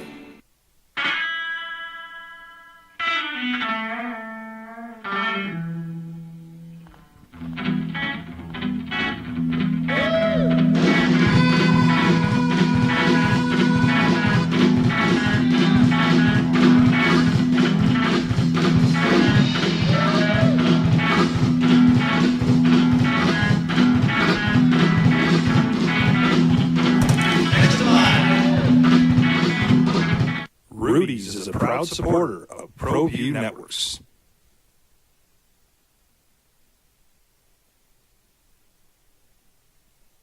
We would like to thank the following sponsors for making this broadcast possible.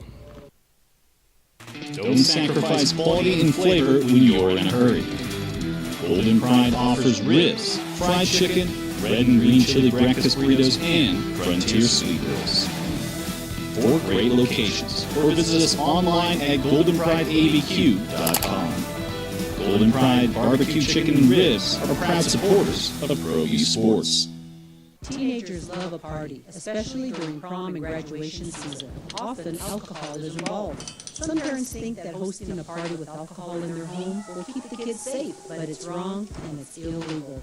As a parent, to allow your teenagers, underage friends to consume alcohol on your property is a felony. Parents who host lose the most. Don't be a party to teenage drinking. This is a program of the Drug Free Action Alliance. For more information, go to burnco.gov/do-not-post. Here at Clark's Pets, we understand your pets. Because it's like the players. I mean, okay, I want them to want to be here. Yeah. Did you hear that? He said, this is deep. And is it that deep? Don't take a job where, what did he say? The expectations outweigh the resources. I should have wrote exactly what he said. All right. Tony White will be a head coach.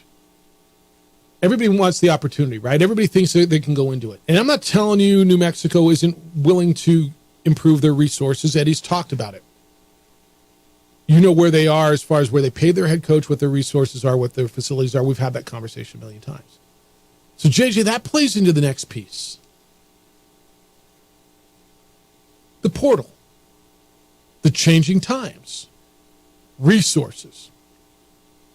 Matt Rule, the same guy you just heard, was talking about, he was asked the other day, are you going to address your quarterback position in the transfer portal? Fair question, right? And everybody says, yeah, let's go get a quarterback. Quote Matt Rule. And we're talking resources right now again, and we're talking about decisions. Quote from Matt Rule, the Nebraska coach. Make no mistake that a good quarterback in the portal costs, $1 million to $1.5 million to $2 million right now. Just so we're all on the same page. Let's make sure we're all understanding what's happening. There are some teams that have $6-7 million players playing for them, end quote. Now, I'm going to guess there's quarterbacks that are 100,000. I don't know. Look, I mean, I don't know the NIL numbers. I'm going to guess he does. Even though, right, the schools aren't supposed to have any part of this. When I heard that yesterday, it didn't surprise me, but it sure as hell put things into perspective for me. When you hear that, what do you think? I'm not surprised because Caleb Williams is probably making bank load of money. Well, we've heard that he can make more money staying there than being a pro, right? For another year. It's not surprising at all. When you have people that are that crazy about college athletics, people that want to be invested in the product, that's their way to be a part of it, is by now funding collectives and then that money going to the players to where, yeah, some of these dudes are probably making absolute bank. Yeah. $1 million, $2 million. Now look, you're not playing in the same, you're not swimming in the same pool as Nebraska. No. Okay. And I understand the difference. So I don't know, what is your quarterback supposed to cost? $400,000? I don't know the answer. So I want to compare apples to apples. Are you swimming in the same pool as Colorado State or San Diego State or Boise State or Utah State or Reno or Air Force? Because Air Force is a different Yeah, bird. Air Force does not. Air Force is a different bird. But you see what I'm saying? Okay, you're not a power school. You're not swimming in the Big Ten pool. Fair enough. But does that put it in perspective? Yeah, it's just a reminder of where things are going, and that gap is not going to ever close. Yeah. And it's going to get for these schools. It's going to get larger. But the question that you asked is, you want to try to be swimming in that pool with your conference members. Yeah, with your conference members, 100%. That's the one you're trying to get into. Yeah. Kevin, good morning. You're on the Sports Animal. Hi, Kevin. Hey, I just wanted to chime in. I think the most important thing for the Lobos to try to get some good talent here is, can you guys tell me, and I just don't know, but what is the NIL collective name for the Lobos, for the football team? 505 Ventures. So it's the same for both football and basketball, and I understand your confusion and your question, because a lot of times it feels like 505 Ventures is directed solely at basketball. Is that kind of where you're going with that? That, and just I think that's got to be more of a focus on what can you offer these players. So you're not going to get the 4 or 5 stars. You might, but the 3-star kids, the 2-star kids that are good projects, those kids you got to offer. It's not about the facilities at this point, you guys. It's about what can you offer me, and it's the Wild West right now. We're not going to be in the same pool as the Big Ten or these other big conferences. But you can offer things. You can offer decent amount of money. The collectives and boosters can have, car dealerships where these kids come in and do a little commercial and they get a check for $10,000, that type of stuff. And so I just don't see that being advertised in Albuquerque. And I don't know if there's a market for that, but that's really the trend, and that's what has to be focused. And then, it's a give and take. You've got to pay a coach, and then you've got to pay players. Yep. And so if you're able to find a coach that's, decent enough where you can't, you're going to pay him, $1 million a year, but you may have to have a retention budget that's of $2 million and another $1 million a year just to pay new kids to come in. And so it's a crazy thing, but that's what needs to be focused. People want to focus on the weight room and things like this. And it's like, it's really, you can get that. You already have that. It's about money going to the players. Thank you for letting me chime in. Thank you, Kevin. I'm going to tell you, I think it's about both. I think it's about facilities, because players can get some money here, but they want to have a nice players room. They do want nice facilities. I do think it's about both. And then are your fans going to contribute, but yet go to a stadium that they don't have nice premium seating at? Mm-hmm. Or so I do think it's about both. Did the numbers surprise you when NIL started? I did think it was going to be what he said. You go to a car dealership, you do a commercial, you get a check. It is flat out pay to play. Here's $2 million to come play here. And the other problem, and maybe it's time to get Kurt Roth back in here, because I think what Kurt's done with 505 Ventures is tremendous. And I think there is a really, whether it's a conscious effort or it's just a misperception. I feel that a lot of people like that caller think that the NIL collective here is really just geared towards basketball, and maybe it is basketball emphasis. And how do you help with football? And I think people have a question. Well, I want to help with football. Basketball's good, but how do I go to the same place? Like that gentleman obviously didn't know the answer. And maybe it's time to get Kurt in here because the majority of the 505 Ventures ads that I see, The perception, it's basketball. is basketball. Yes. Yeah. But and I'm not telling you that's right or wrong. But it's also for Kurt Roth, that's his interest. Yeah. And he's putting he's a a whole lot of his basketball guy. capital That's behind right. it. 100%. And that's what you got. And so could someone else step up if there's someone with the means and be more football focused? Absolutely. Yeah. Lenny, good morning. You're on the Sports Animal. Hi, Lenny. Hey, how you guys doing? So I want to commend the commissioner for the Mountain West for the deal she has done with the remaining teams in the Pac-12. Because, I mean, the $1.2 million that they're going to make for each team for those games is well-needed money. But I can't see the Mountain West teams all going over to the Pac-12 if it ends up going that route. I could see 6 or 7 going that way, and then the Pac-12 trying to peel off other teams from other conferences. That's a possibility. And it's nothing against the Mountain West, but the teams you have are the teams you have. But which 6 or 7 teams would go over? Because the Pac-12 will have 2 years to either form a conference or the other 2 teams become independents or go somewhere else. But they want to keep the Pac-12 name because that just carries more than the Mountain West. Yes. And then getting with the 505 NIL, like you said, I've listened to the commercials.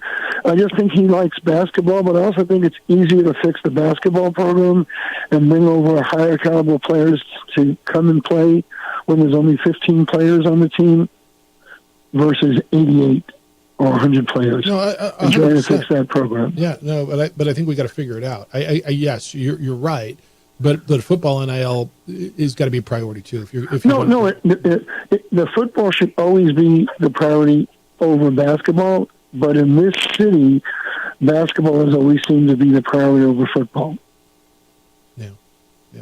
And it's not a knock on the program. It's just how it's always worked out. When was the last time? I think it was in the 90s when we saw the Lobos having over 20,000 a game and we expanded the stadium. In a minute. But if we're going to bring in players for NIL and we don't have the money like the other schools do, how do we go ahead and attack that problem to make the players come in and incentivize them?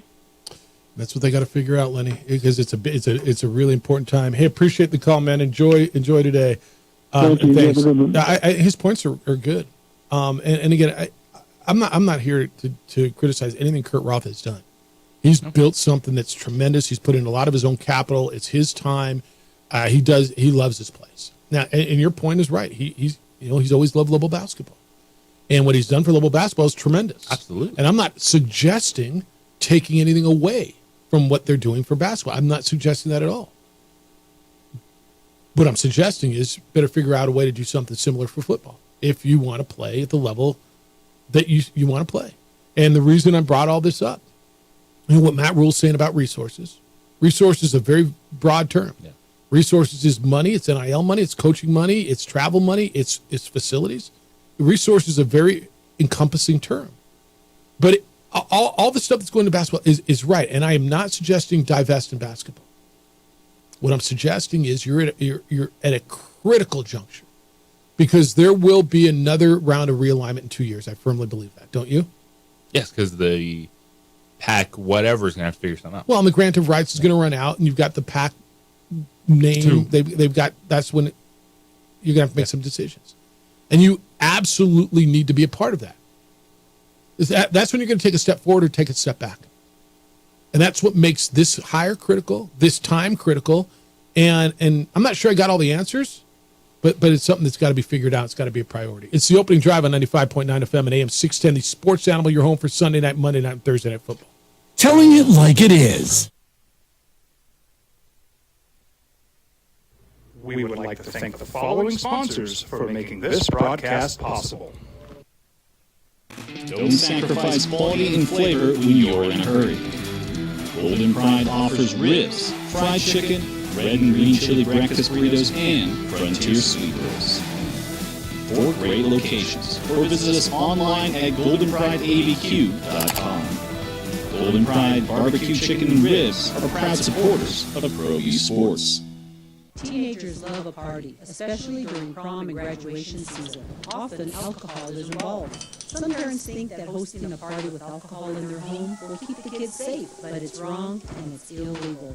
As a parent, to allow your teenagers, underage friends to consume alcohol on your property is a felony. Parents who host lose the most. Don't be a party to teenage drinking. This is a program of the Drug Free Action Alliance. For more information, go to burnco.gov/do-not-post.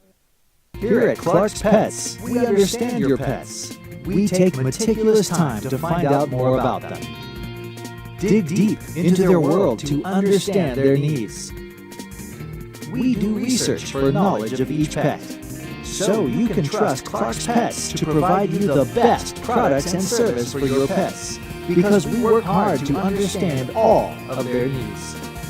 Clark's Pet Emporium, your pet's second best friend. For 50 years, Clark's Pet Emporium has been your pet's favorite stop.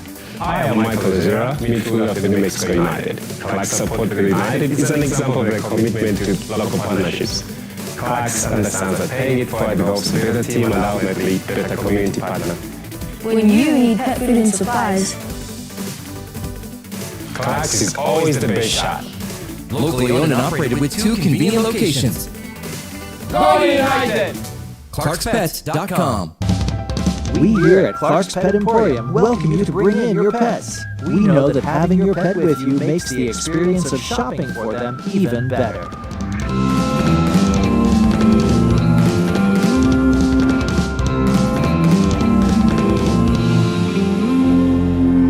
And we welcome you to bring your kids also.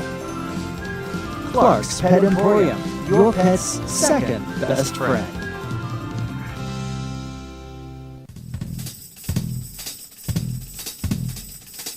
International Protective Services is a proud supporter of ProView Sports and New Mexico Youth Athletics. IPS provides residential and commercial security services in the Albuquerque metro area. For more info, please call 505-897-2420 or visit internationalprotectiveservice.com. These are more than just the sounds of a safe place to go after school. These are the sounds of interest being ignited and of mentors making an impact. At the Boys and Girls Clubs, we don't do just one thing. We do whatever it takes to meet the needs of every kid who comes through those doors. Because whatever it takes is what it takes to build great futures. Great futures start here.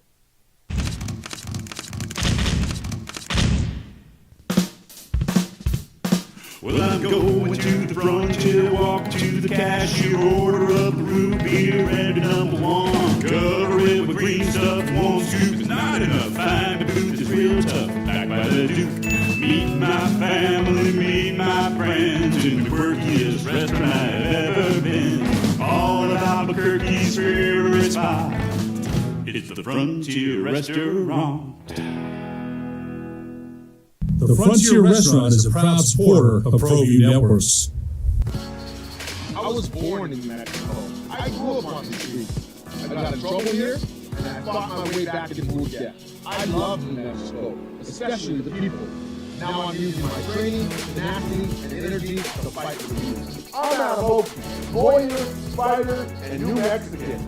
I was a local athlete here in New Mexico, so I'm proud to support your local athletes.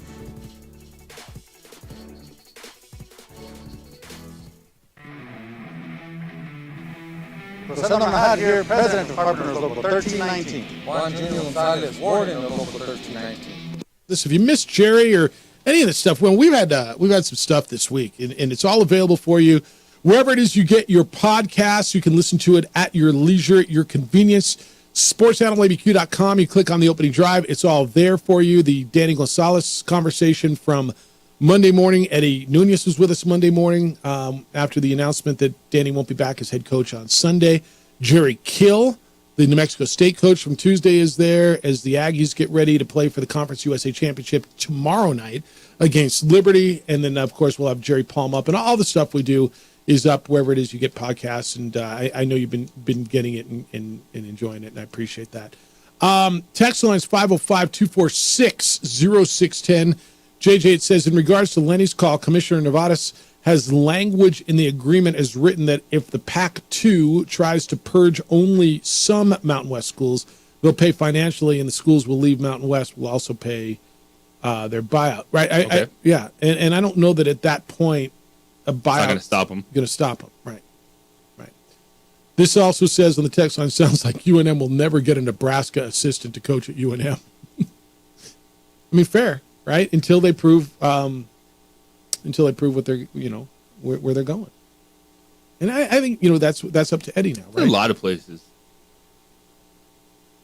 in regards to what Matt Rule was saying.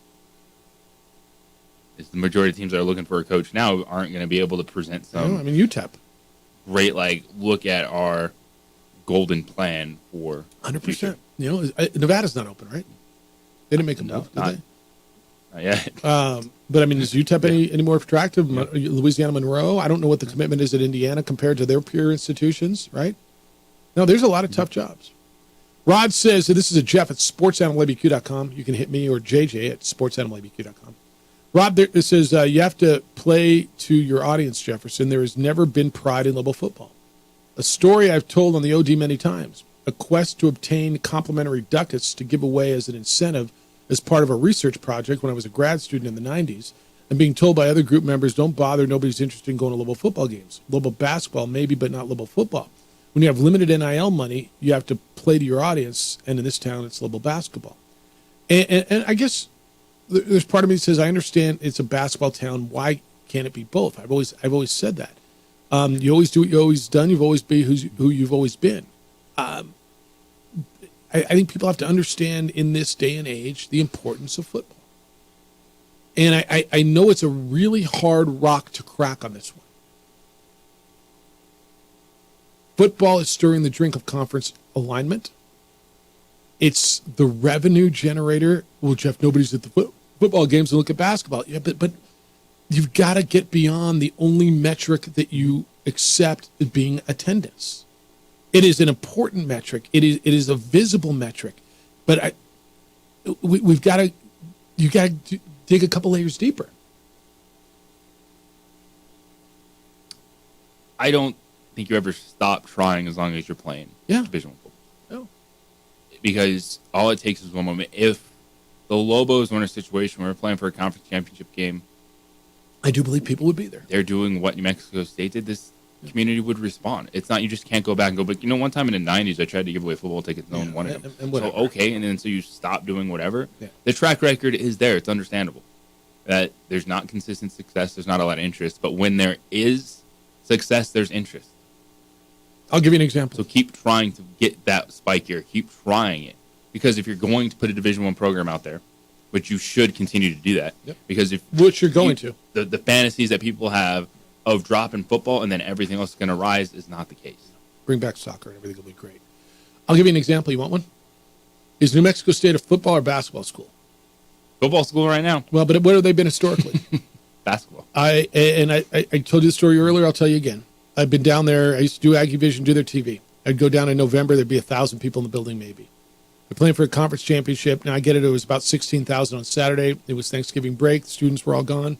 It was Thanksgiving weekend. But it was legit 16,000, right? I'm just telling you, it was legit, and the atmosphere was so different than any November New Mexico State game I've ever been to. Ever. We've all been in stadiums where announced is not what is actually No, I get it, but that was legit, and it was legit experience.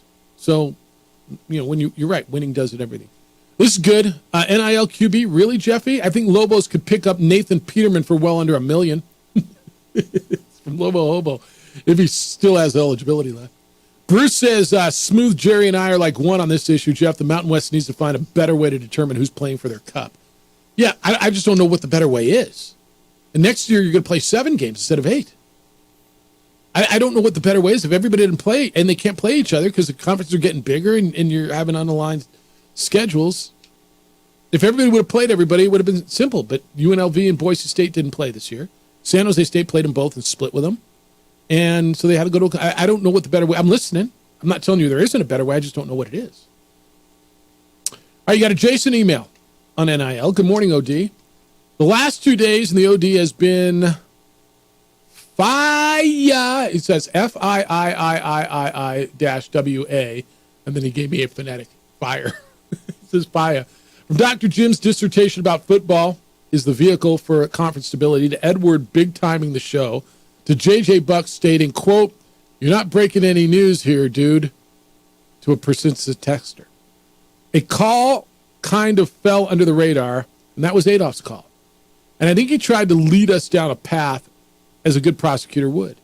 Danny Gonzalez's contract buyout was not paid for by the school, but a private entity, question mark.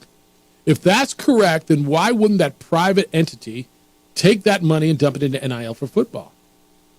If Danny was so close, according to Nunez, why not use the buyout to fund an NIL for football and purchase players to help the areas where they were deficient and give Danny players?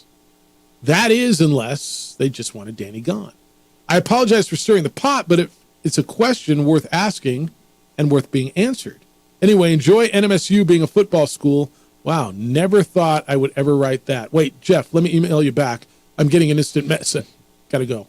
He didn't even sign off gracefully. Wait, Jeff, let me email you back. I'm getting an instant message. That's so good.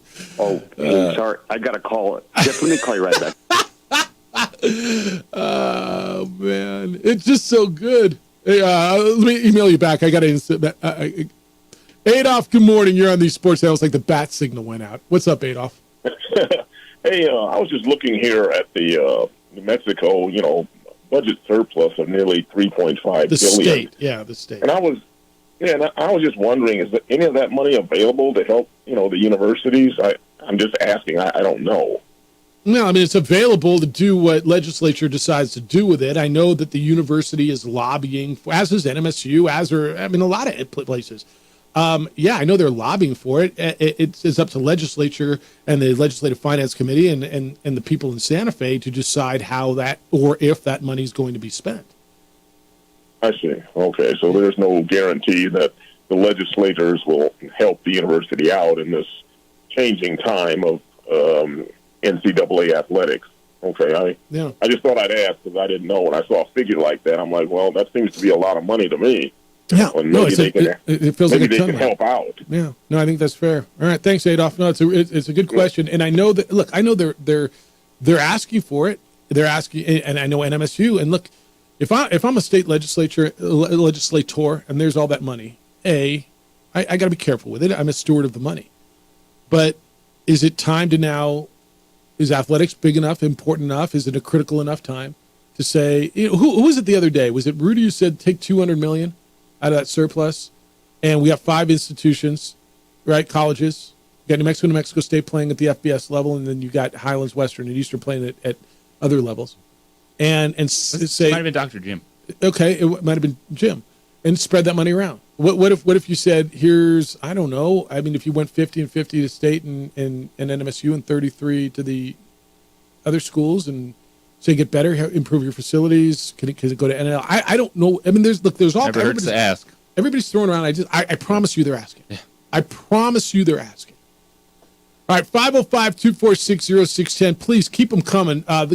Your contributions this week, by the way, I know, like Jim Rome says a lot of times, more of me and less of you is better, and a lot of times I feel that way. But you guys, don't you feel for the majority this week the contributions have been really, really good from callers and emailers and texters?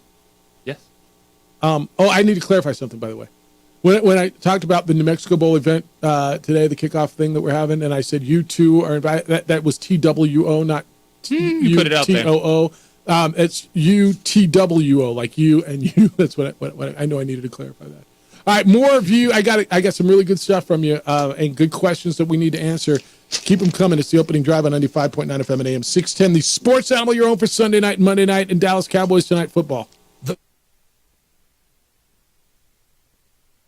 We would like to thank the following sponsors for making this broadcast possible.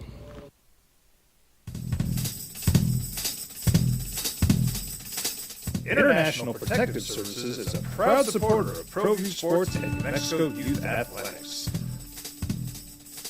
IPS provides residential and commercial security services in the Albuquerque metro area. For more info, please call 505-897-2420 or visit internationalprotectiveservice.com.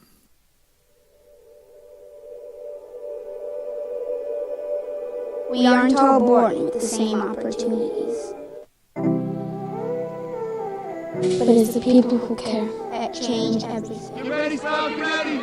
My coach, my teacher, my older sisters, my grandma, my brother, my tutor, my dad, my mom. As Mexicans, it's up to all of us to do our part. So that no child goes without love. And no family has to do it all on their own. They're all our children. Every single person is called to make a difference in the life of a child. It's up to all of us to do our part. To pull together. Pull together. Pull together. To make New Mexico the best place to be a kid.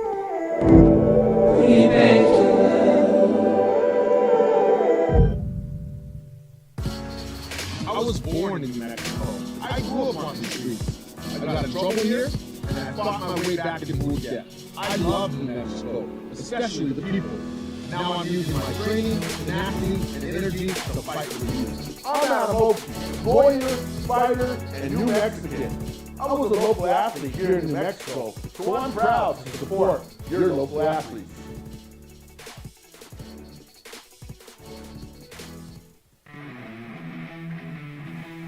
Rosendo Mahad here, President of Carpenters Local 1319. Juan Junior Gonzalez, Warden of Local 1319. Some people have a misconception about what a carpenter does. The carpentry trade entails more than just woodworking or building houses. We are responsible for 85% of a construction job site. Everything from the superintendent on down. We have a great apprenticeship program. Information can be found on our website.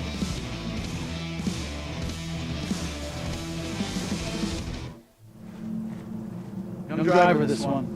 Hard to get her out. She'd been drinking. This one. Both of them gone. They'd been drinking, and he drove clear off the road. This was my family. Drunk driver hit us. And my wife. And our daughter. They didn't make it.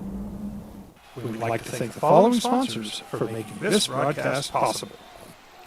Evergard Roofing and Solar. For nearly 20 years, Evergard Roofing and Solar has been working with New Mexicans to enhance their homes and businesses. For all your roofing and solar needs in New Mexico, call 505-821-9543. Hey, look! It's Dwight Goodman! This place is hot. Let's see if anyone needs my help. How about I drive that man home, huh? I got this, White. I'm the designated driver. Boom. Sweet. Does anyone need White's help getting home tonight? No thanks, Romeo. I've got a taxi all lined up. Drive safe, White. Today? You know what you get today? On the tee from the USA, Tiger Woods. Tiger Woods playing golf today, boys and girls. Yeah, you can even get that today. As it's snowing and it's, by the way, I did get an update from the club today. No frost delay, but it is wet, so no carts on the golf course today. It's walking today. If you want to play today, go out in this. You're welcome to. Tiger Woods is back. It is the Hero World Challenge that's going on today.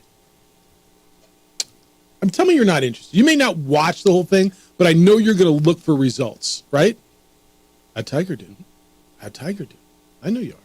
All right, 505-246-0610, 888-922-0610. Cowboys tonight. I fully expect them to roll tonight. Do you not? I do.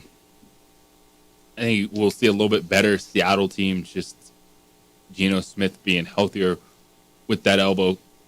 Carroll believes a week from their performance Thanksgiving night against San Francisco, but Dallas, these are the games that they should control, but they're playing offensively and defensively. Cheers. Took you out. I know. But yeah, I think Dallas controls this game today. All right. Carl's not buying into the hype on Tiger. Jeff, I'm not going to get excited over the Zero World Challenge, which is basically an exhibition. I want to see Tiger Woods breezing a real tournament first before Carl declares that he's back, that he is ready to compete at Augusta. All right, Carl. But you'll look at the scores, like we all will, and you'll listen. I mean, I get it. Carl also wants to know on Dampier and Bill, or as he calls them, Dylan Dampier and Bob. Jeff, question is, who are these guys going to run behind next year? Have you seen the portal? Oh, look, man, you got to go find some linemen now. And I told you going into the last bunch of weeks, and you told me the same thing. We're both on the same page. Their biggest issue, whether Danny Gonzalez was the coach or not, was they had a good offensive line. You see how many offers C.J. James has got? Yeah. I mean, everybody in America seems to be offering that young man. The offensive line's the best it's been in a long time. Well, it was. Yeah. And it started with your center and your 2 tackles. Now, they played the last 2 games without DJ Wingfield, so he was already kind of on his way out. But having James and Davis and four of those dudes are playing power conference football next year. Yeah, they're really good. Howard, good morning. You're on the Sports Animal. Hi, Howie. Good morning, gentlemen. So, shifting a little bit, it's a critical stretch of the season for my boys. Yep. They got some formidable opponents coming up, and it's time for Dak to prove that he can consistently perform at the level he's been performing, and make some statement wins against these teams, especially next Sunday night against the Philadelphia. But having said that, they can't overlook Seattle tonight because that team could jump up and bite you in the behind. You've been listening to Dan a little too much. They're not going to bite anybody in the behind. Well, I do talk to Dan quite often, so he does kind of influence me a little bit. But anyway, I feel bad that Rudy doesn't get to partake in the kickoff for the New Mexico Bowl, but problem solved. You have a designated driver now, guys. He's driving me home. Back the bus up and load them up. Load Have them fun up, tonight. big boy. See ya, Howie. Yeah, coming up for the Cowboys, it's Seahawks tonight. Then they close Eagles at Bills. It'll be chilly. At Dolphins, it won't be chilly. And then the Lions and the Commandos. So yeah, it's not going to be easy. Yeah, it's a big one tonight. I think they win tonight. I think it's a big one. I do. Where'd this just go? I lost the guy. Oh, here it is. Dan, we got to hit this, dude. We've been teasing this for 2 days. You ready? Yes. Dan says, I've been glued to the radio since Monday to find out who's the real Mountain West guru, Jeffrey, Juan Jose, or Dean Carroll on the Mountain West over-unders. All right, you ready, Dean Carroll? You ready for this? I actually am. Let's All see right. what you got. So, boys and girls, back in August, 8/25 of 23. It was August 25th. Me, JJ, Dean Carroll, and Scott Stigler was in here, too. And we took the Vegas over-unders, the win total projections for the Mountain West Conference tournament, Mountain West football teams, and New Mexico State. And we went over-under to see who was right. And in a runaway, the guy who knew the least and has followed this league the last, and it just shows how hard this is, man.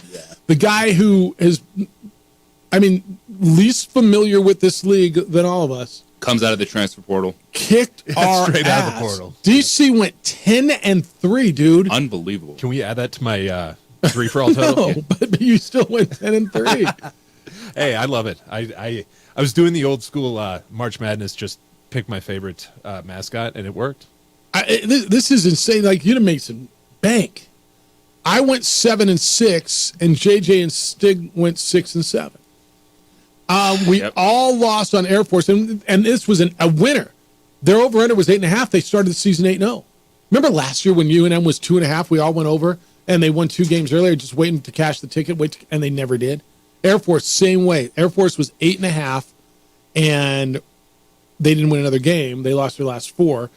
So we all lost on Air Force, and we all lost on Wyoming. Wyoming's total was 6.5, and we all went under, and they won 8 games. And then there was a few we all won. We all won on Fresno State. We all went under 8.5. They won 8. We all won on Nevada. The number was 4.5. They won 2.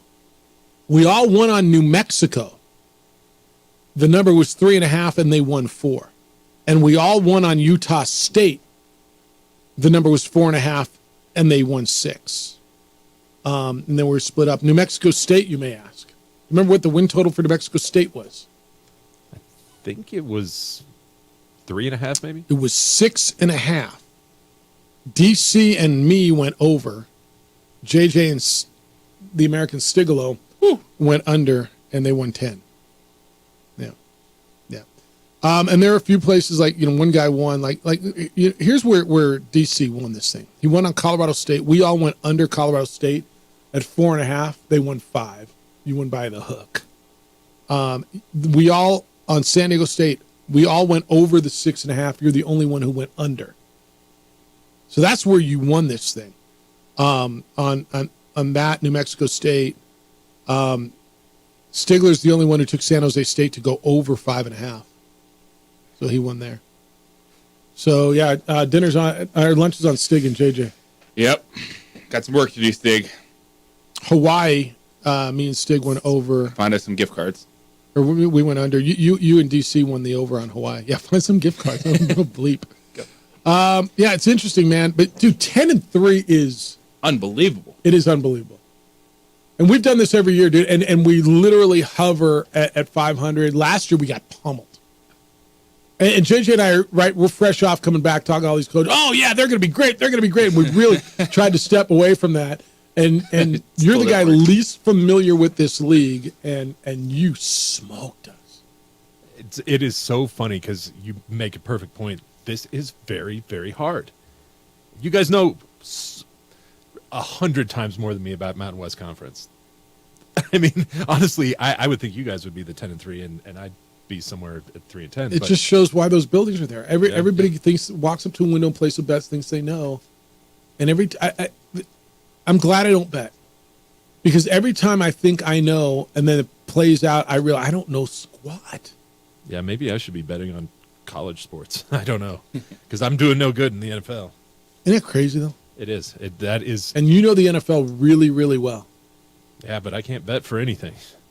That is such an interesting exercise we did. That's kind of why I did that this year with the 3-for-all, and we'll do it again tomorrow.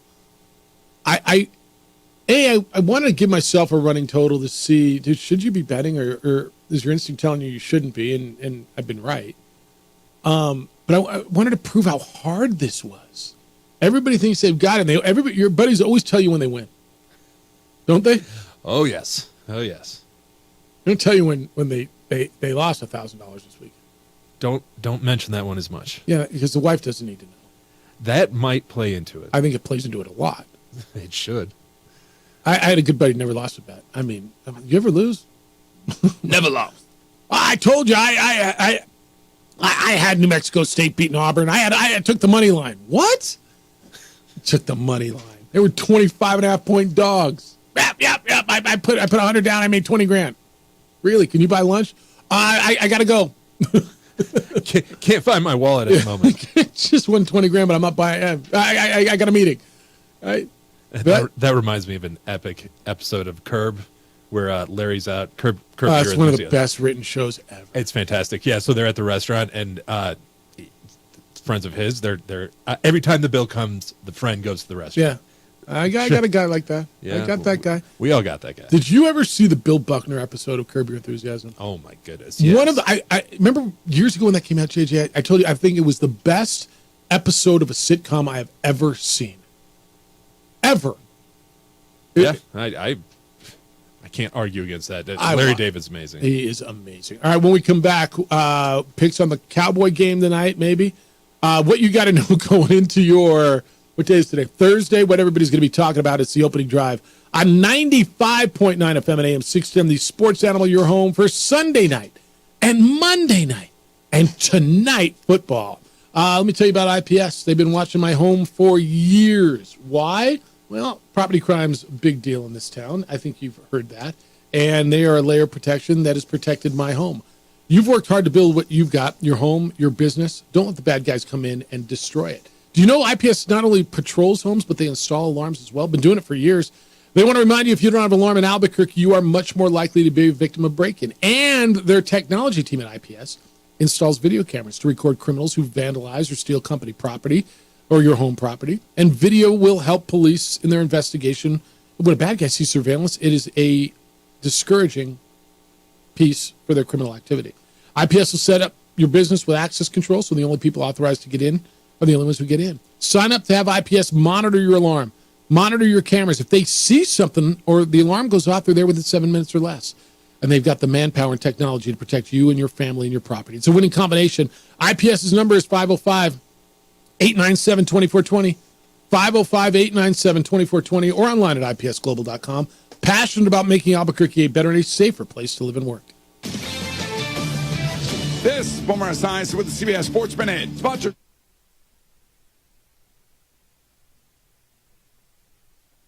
We would like to thank the following sponsors for making this broadcast possible. Albuquerque's leader in sports is ProView. From pros to prep. All your favorite action.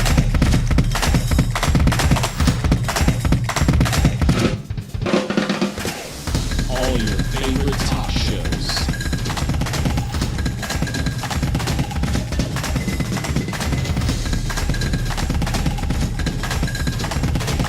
Find it on ProView Networks. Young driver, this one. Hard to get her out. She'd been drinking. This one. Both of them gone. They'd been drinking, and he drove clear off the road. This was my family. Drunk driver hit us. And my wife and our daughter, they didn't make it.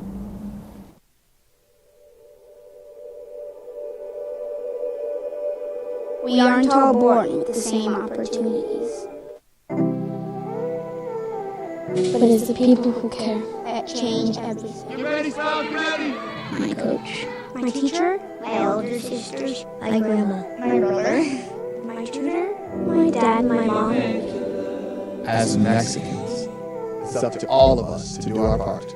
So that no child goes without love. And no family has to do it all on their own. They're all our children. Every single person is called to make a difference in the life of a child. It's up to all of us to do our part. To pull together. Pull together. Pull together. To make New Mexico the best place to be a kid.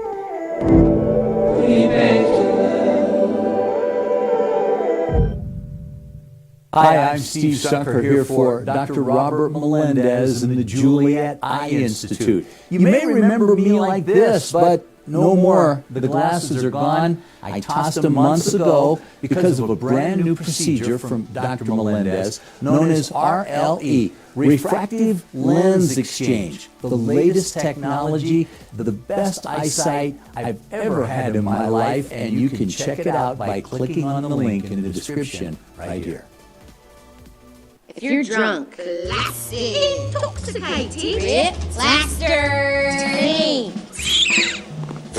destroyed, bruh. If you're like this, you shouldn't be driving. We here at Clark's Pet Emporium welcome you to bring in your pets. We know that having your pet with you makes the experience of shopping for them even better.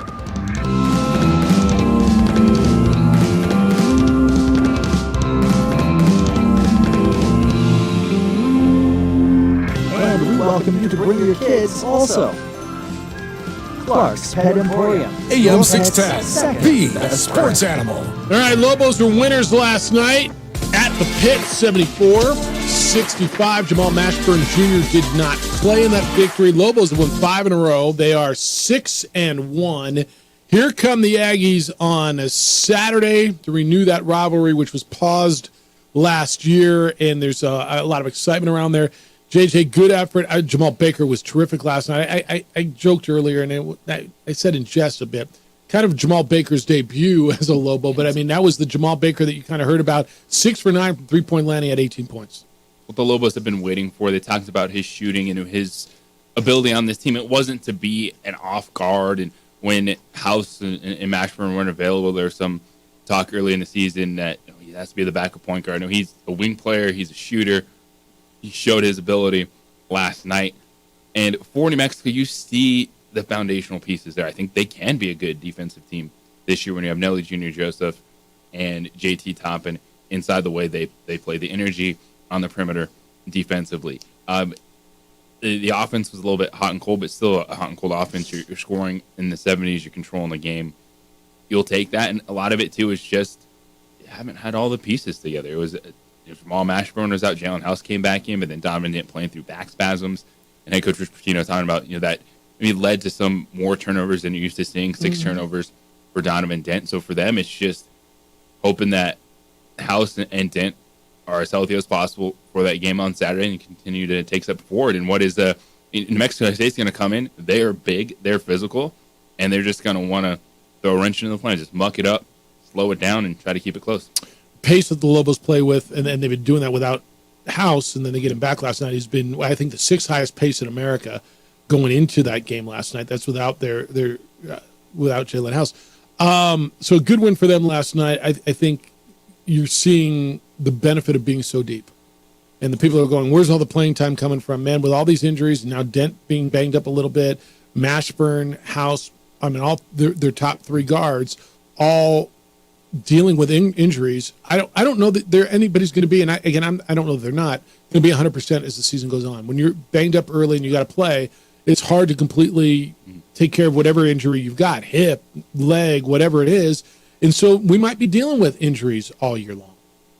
Yeah, and that's one of the things Richard Pitino talked about. It was they wanted to make sure that when House got back playing, he's not going to feel good. But it's not going to be something that then all of a sudden you put him on the court, he's playing extended minutes, and then he can't play the next game.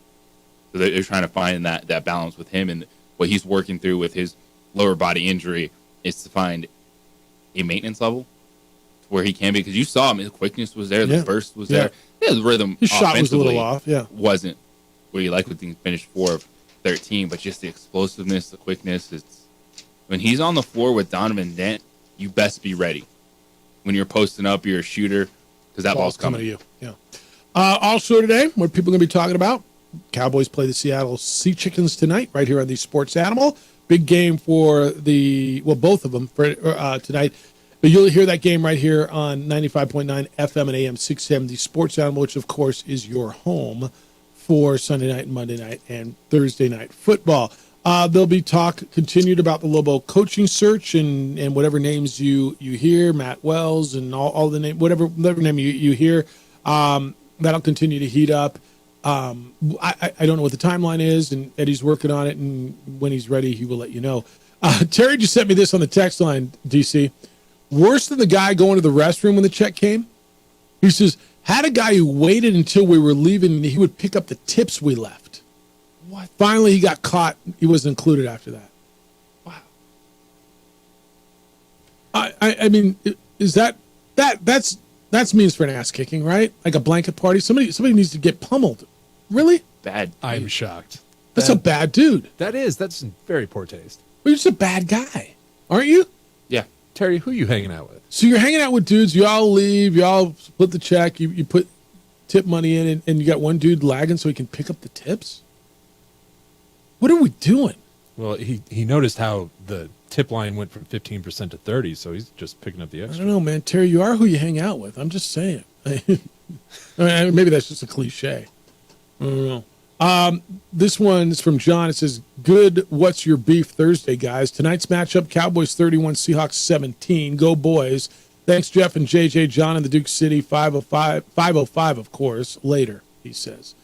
Appreciate you being part of it, and thank you. Did I get to most of this today? He's not buying the hype. All right. Mercenaries, says Harold. Has this plague even spread to the minor sports, Jeff?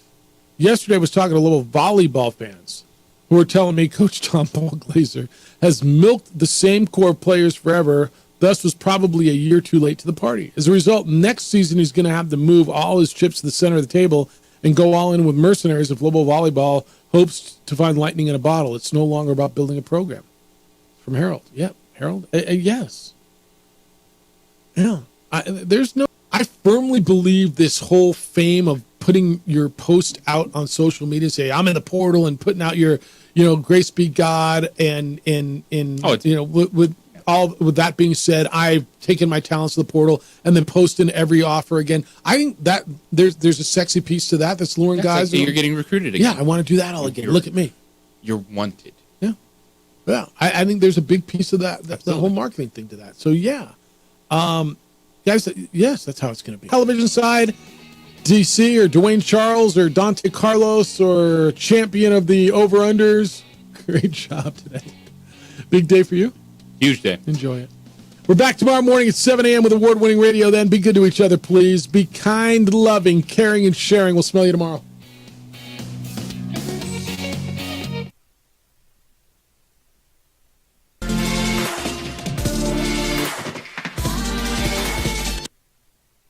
We would like to thank the following sponsors for making this broadcast possible.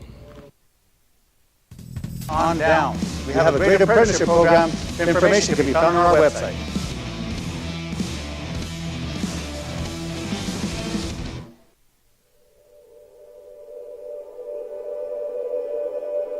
We aren't all born with the same opportunities. My name is Daniel Chavez, and this is my business partner, David Chavez. We are the owners of ND Safety. ND Safety is a local safety consulting company helping our clients with their safety needs for their projects. One of the things we pride ourselves as a construction safety company is helping our men and women. Best eyesight I've ever had in my life, and you can check it out by clicking on